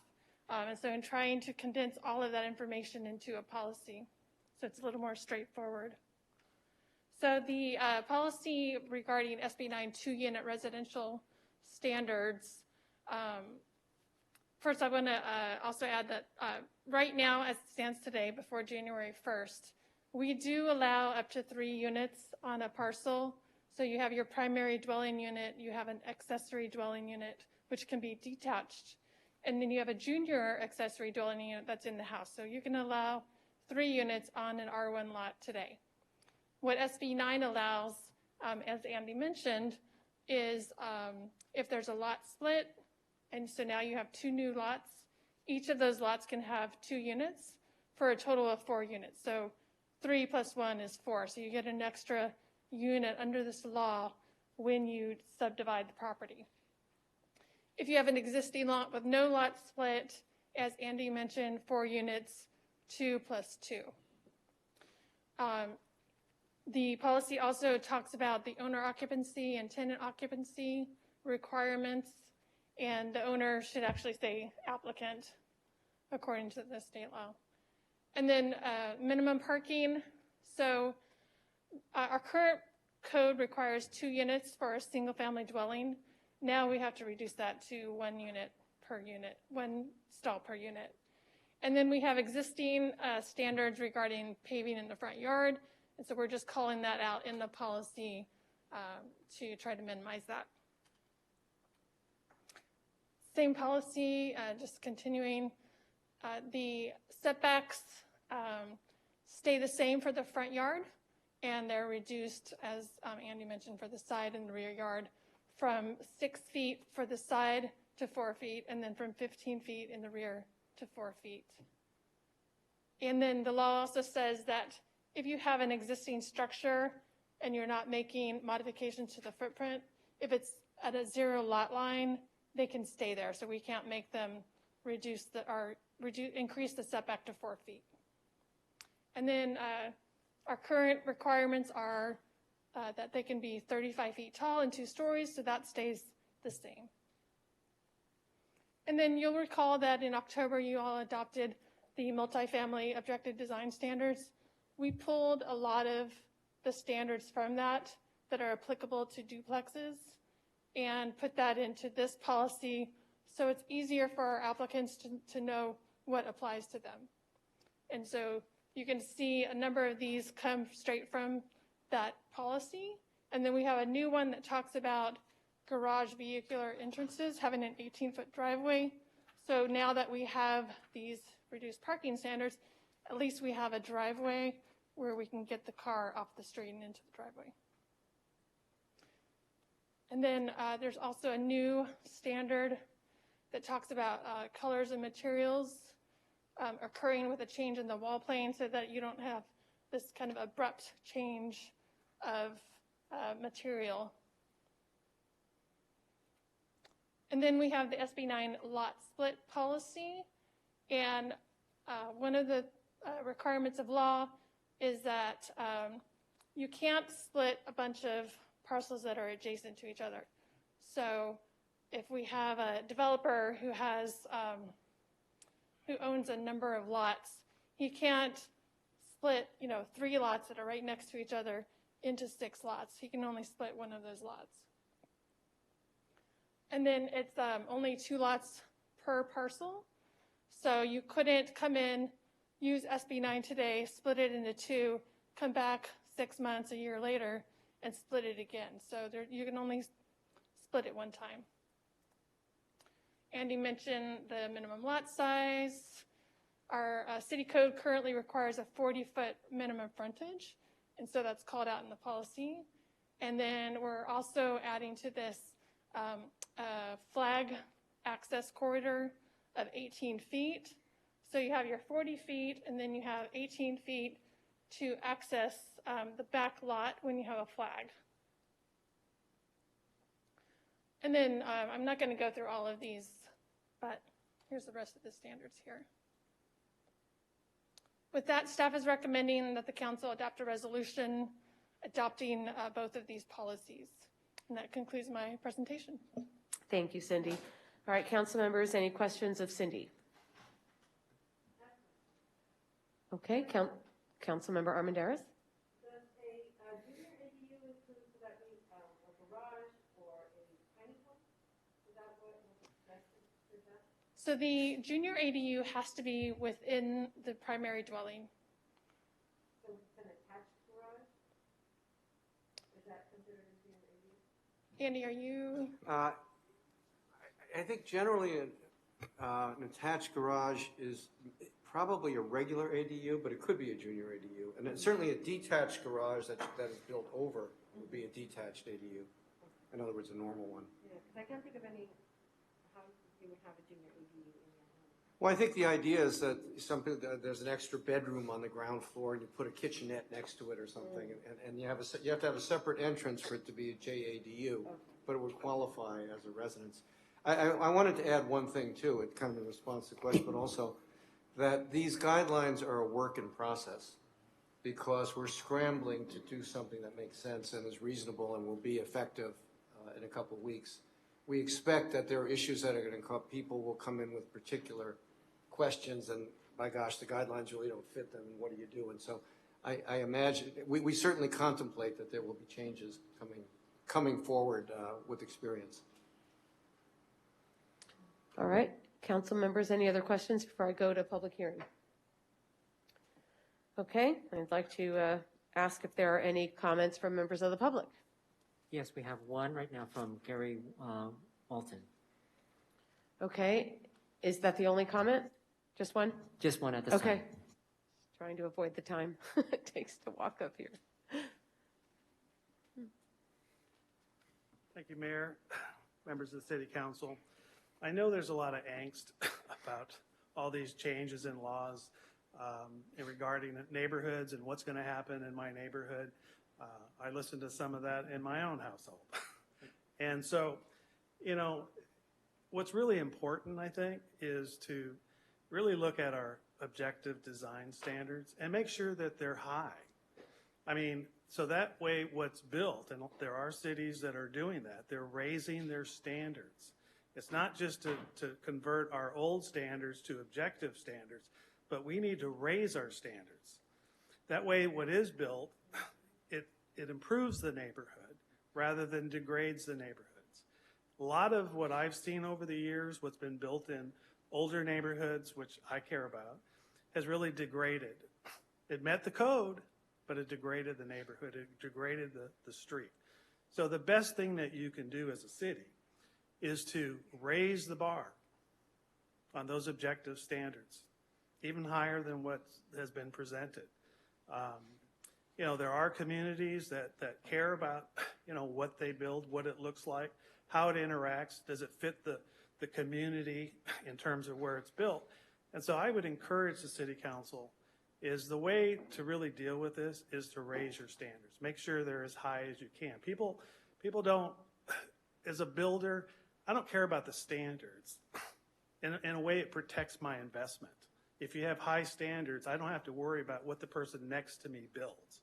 So one way to deal with this and the community is let them know that we have very high standards.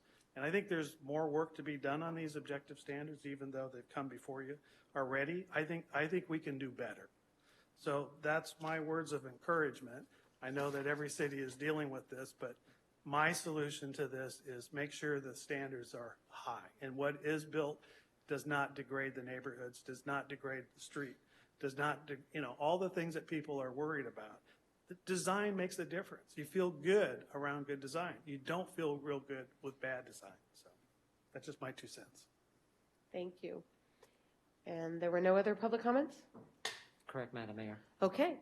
Then I'll close the public comment section and come back to council for either a motion or further comment. There are 2 items that staff is recommending. Does anybody have a motion or a suggestion?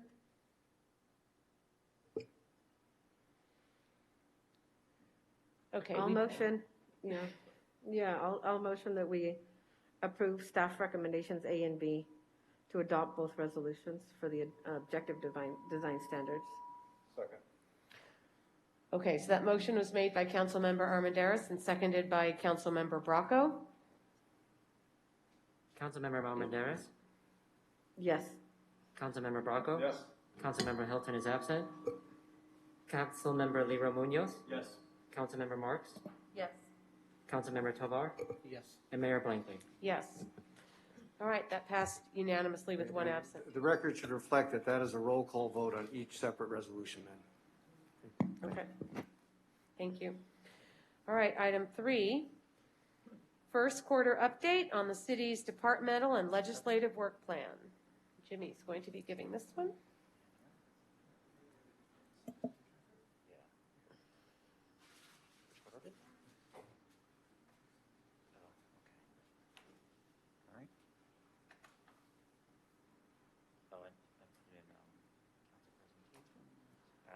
Mm-hmm.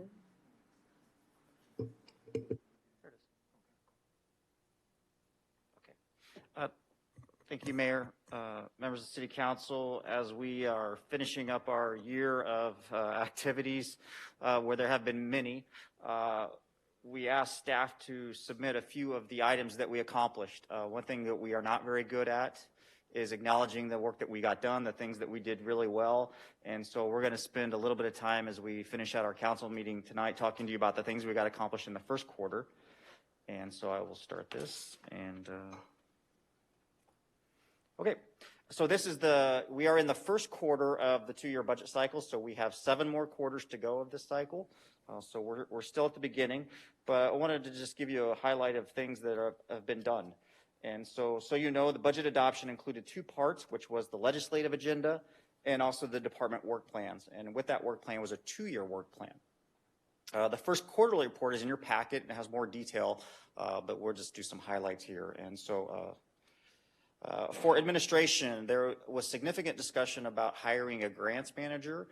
We looked into that and felt that hiring a consultant would be better, someone who lives in the grants industry that is very knowledgeable about these things, and we were able to secure a contract with a company called California Consultants, and they advise many cities on grants, and we've had a couple of meetings with them already and are confident that they will identify some grants for us that we were not aware of.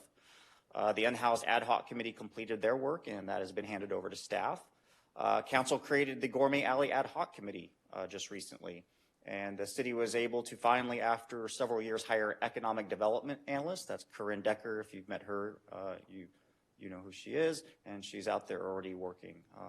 Council chamber technology upgrades, which, as you can tell, are still in progress, and I promise you in January those microphones will work a little better. And then we purchased 2 Type 1 fire engines through a lease purchase option, repairing a very outdated fire asset system, and should be here in not too long, probably middle of the year. So we'll certainly let you know about that.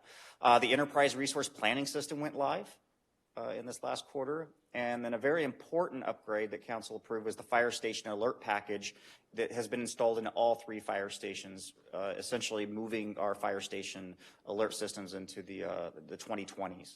They were quite old. And then we hired 3 firefighter paramedics that council had approved as part of the budget as well. So significant accomplishment for fire, finance, and administration.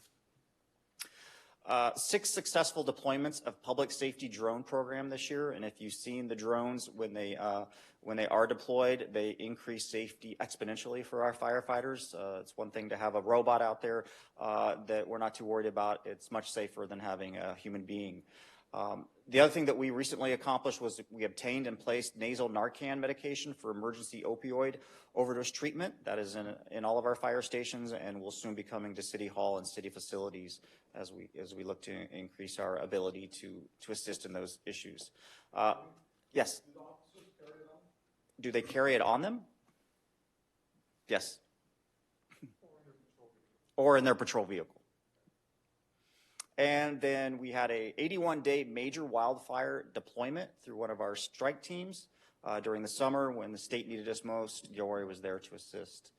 The police department completed de-escalation and crisis intervention training and completed an internal department survey and focus group for development of the police department's strategic plan.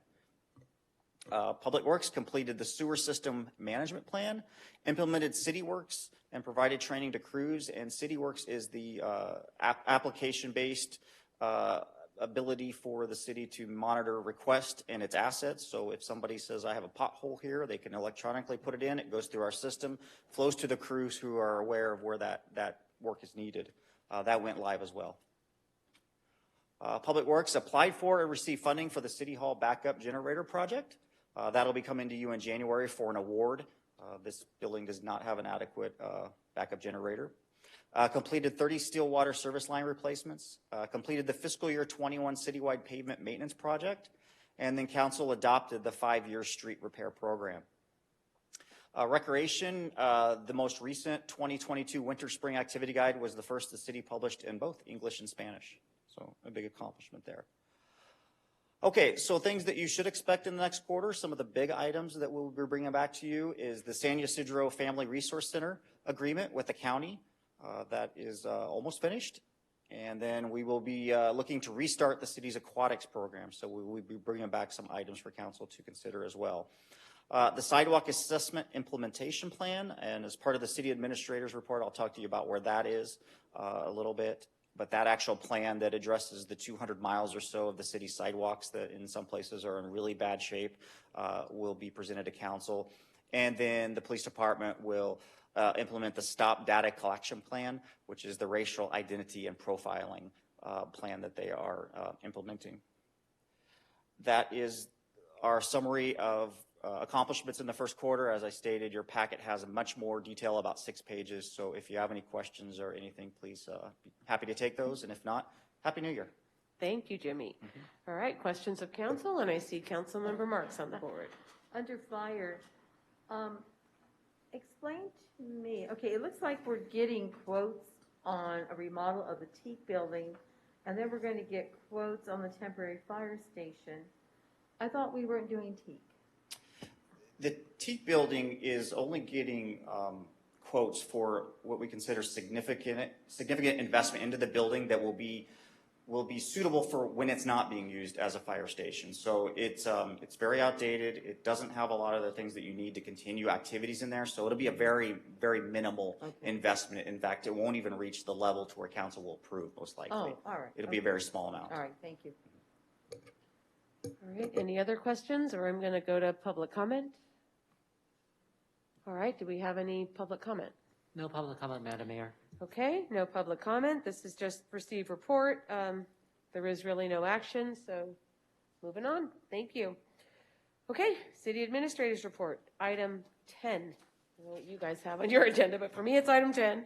Update on sidewalk assessment project. Thank you, Madam Mayor. This is only in the city administrator's report because we had it on the preliminary agenda and we removed it, but we wanted the public to be aware that it was removed primarily because the report just wasn't quite at a place where we were comfortable bringing it to council, and we realized kind of late in the agenda process. So anytime we have an item on the preliminary agenda and we decide not to bring it to the full council, we'll go ahead and list that in the city administrator's report for full transparency and so people know what happened.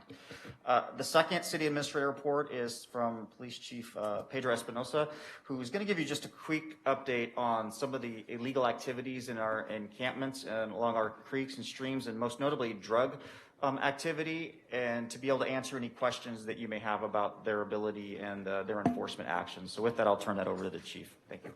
Madam Mayor, members of council, members of the public.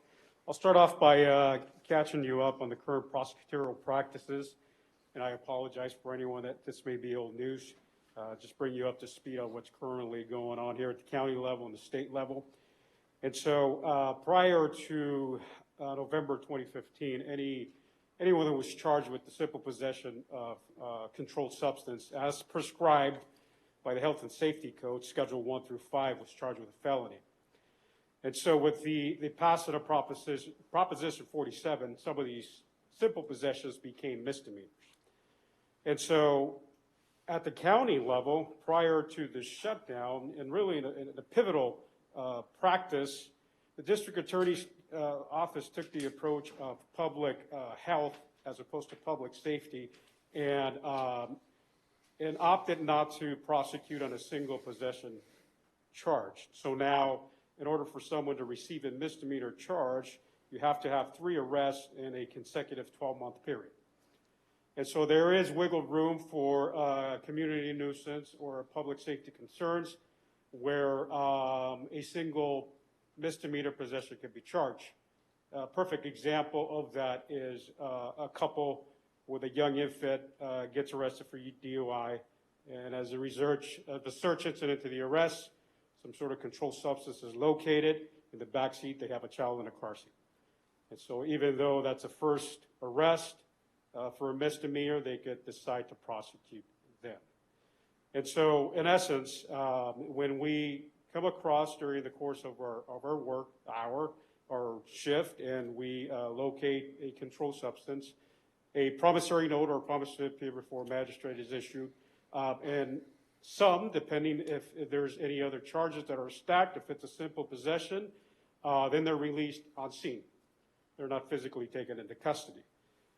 Certainly if it's someone that we are familiar with, then they would be transported to the police department, get fingerprinted and booking just to make sure we have a current photo, make sure that they're fingerprinted and they're not wanted in any other state after they are searched in the databases, and then released from the station. And so, again, that is the current practice, and I'm presenting that in a very impartial manner, not trying to come across as opinionated, but that is a challenge. Now, as far as narcotic investigation and encampments, we respond as we receive complaints. We are not actively or proactively going out strictly to enforce drug laws and encampments, particularly after the pandemic, on our own. We usually do it as a matter of responding to complaints. And when we come across those complaints, we treat it like we would any other call for service. And certainly how we locate drugs is either by consent or someone forfeiting their Fourth Amendment rights, and or as a result of a warrant. And so that is typically how we come across these cases. Now, if it's a secondary charge, certainly on a single arrest, the charges could be stacked, and then they're litigated and mitigated via the district attorney's office, and they could opt to plea those down or not charge at all. But the arrest is still made. And certainly the filing DA is really keeping track of those with multiple drug charges within that 12 consecutive month period. And so that is currently the challenges with the narcotic arrests. And again, we're taking the stance of a public health approach as opposed to a public safety for most of these cases. And really, recently, in October, Senate Bill 37 got rid of mandatory minimum sentencing. And so what that means is that before that, the judges had the discretion to impose minimum sentencing on some of these possession cases, i.e. if it's a misdemeanor, up to 1 year in jail and $10,000 fine. That is no longer the case. A judge could opt to make a recommendation to some treatment program as opposed to being incarcerated.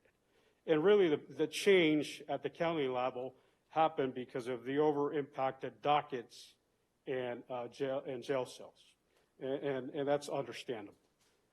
And so with that, I'll take questions as you may have. Thank you, Chief. All right, Council, do you have any questions of the Chief's report? Okay, Councilmember Armendariz. Thank you, Chief, for the information. I'm wondering, I see the Sheriff's Department out a lot. Do we have a partnership agreement with them, or have we asked them for support? Because you mentioned that we're complaint-based. So I'm wondering if do we have something happening with the Sheriff's Department that's also complaint-based, or are they picking up where we're not available? And I'll clarify. I'm referring particularly to the encampments, and someone may suspect that there's drugs being used. That doesn't prevent from an officer during the course of their patrol shift to proactively go out and do police or patrol work, police work. The Sheriff's Office has jurisdiction over any area in the county, and they really have, it's their prerogative to do any enforcement actions any place in the county. Certainly when it comes to citizen-initiated call for service, then you have jurisdictional boundaries. Then depending on where that call is initiated, then the jurisdiction will come or be assigned to us. There are county partnerships, but particularly relating to enforcement at the encampments, no, we have no sort of agreement, or we haven't asked for certain assistance in a particular area for them to proactively go out and try to investigate these drug-related complaints. Councilmember Tovar. Thank you, Chief. The question I had was just to ask, but just sort of follow up. Is the water district still going out there and cleaning up these encampments, or is that something that's not currently happening? Yeah, I know that with the pandemic, they seized all their proactive abatements, but they went out and cleaned trash, and we did coordinate with them to do their trash cleanups. Okay. I know there were some concerns and clarifications about the boundaries and what actually, particularly in some of the complaints we've received up here at the IOOF, that we're getting clarification as to who actually owns the property. Exactly. But the partnership's still there. Okay. But as far as going out there and actively abate encampments, they stopped because of the pandemic, but they are doing cleanups, which is around the encampments. Okay, thank you. Okay, do we have anybody from the public who wants to speak on either of these reports that we've just heard?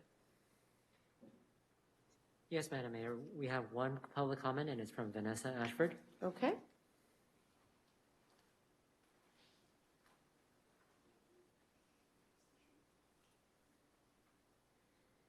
Thank you for that report, Chief. I will say that Pit Stop Outreach was present when the garlic farm action happened on Thursday, and the feedback that I got was that the department and officers were awesome to work with and very compassionate. What I would like to reiterate to the council, specifically to the ad hoc committee, is that out of that work plan and that work study, very few attainable resources or services for people experiencing homelessness came out of that. What came out of it was a garbage truck and funding for quality of life officers. We don't have a safe place for people to park. 11 of the individuals at the garlic farm, I can attest to, are permanently disabled, should be on Social Security, but they can't. They haven't been connected with resources. Office of Supportive Housing is overwhelmed, and so they park there until they can get something else. And so when the police department goes and says, you have to move along now, the owner doesn't want you here anymore, where does this sick, disabled person go? Where do they go? There's nowhere for them to go in Gilroy and be safe. Yes, people take drugs. It happens. Drug addiction is also a protected disability under the Americans with Disability Act, which means it's a medical condition and it requires treatment. Whether we politically agree or not, that's the law as it stands now. And so continuing to ask our police department to go and arrest or enforce policy that no longer exists is counterproductive. We have to find treatment. We have to provide resources for recovery and support within our community. We can't send people to San Jose and expect it to be effective. So that's the public comment that I would like this council to understand, is that the police can't police their way out of people having nowhere to go. I was asked Sunday night where a woman could go to get shelter at 8 p.m. in Gilroy, and do you know what the answer was? Nowhere. They could call a hotline in San Jose. Thank you. Any other public comments? There are none, Madam Mayor. All right, thank you. Okay, Councilmember Tovar, are you still waiting to speak? No. Okay. Madam Mayor, can I just clarify one point? Sure. On the Garlic Farm cleanup, that was strictly, our role was strictly that as civil standby. So that was a private property cleanup Right. that hired counsel, so that was our Right. role. We were out there trying to help out with resources as well. Thank you. Okay, then we'll move on to item 3, presentation of 2021 city accomplishments. Thank you, Mayor. Our Communications and Engagement Manager, Rochelle Bedell, who is not here this evening, compiled a little short video, about 4 minutes, for us to view some of the things that have happened in the city, some of the employees and folks who get things done every day as a kind of farewell for this year. So with that, I'll have Bryce go ahead and start. Thanks, Bryce.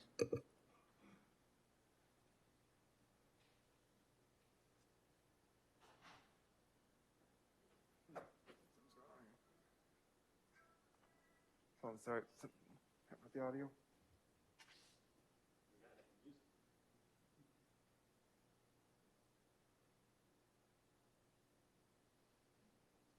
One more time.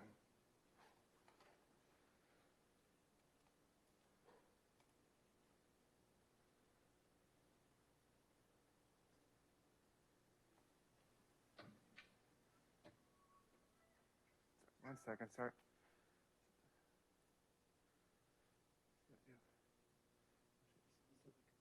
Link in the back. Okay, We think the speaker went into a power save mode. It uses batteries. Power on, line in. It's definitely on now. Try this again. Yeah.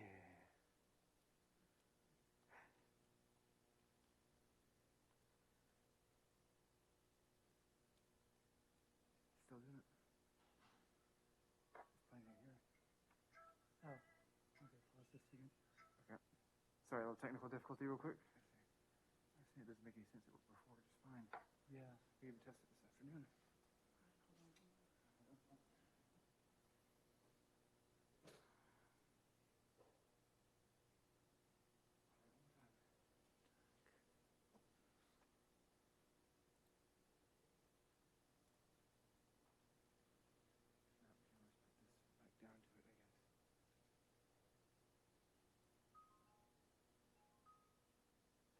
Still coming up down here, all right?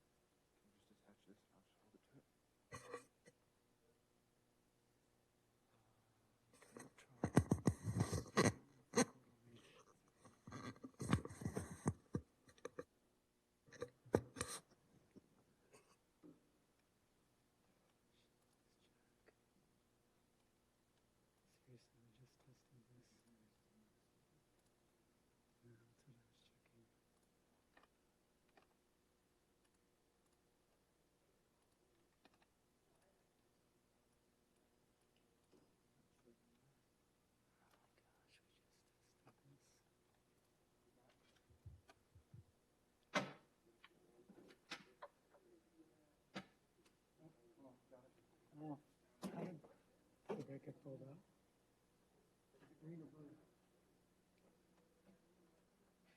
Yeah, it's the green one.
Thank you. That was great.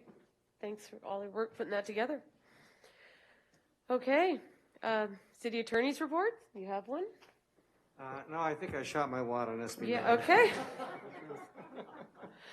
Okay, so we're about to adjourn. Please note that we have a retreat in February. That date is on here too for everybody. And with that, happy holidays to all, and to all a good night.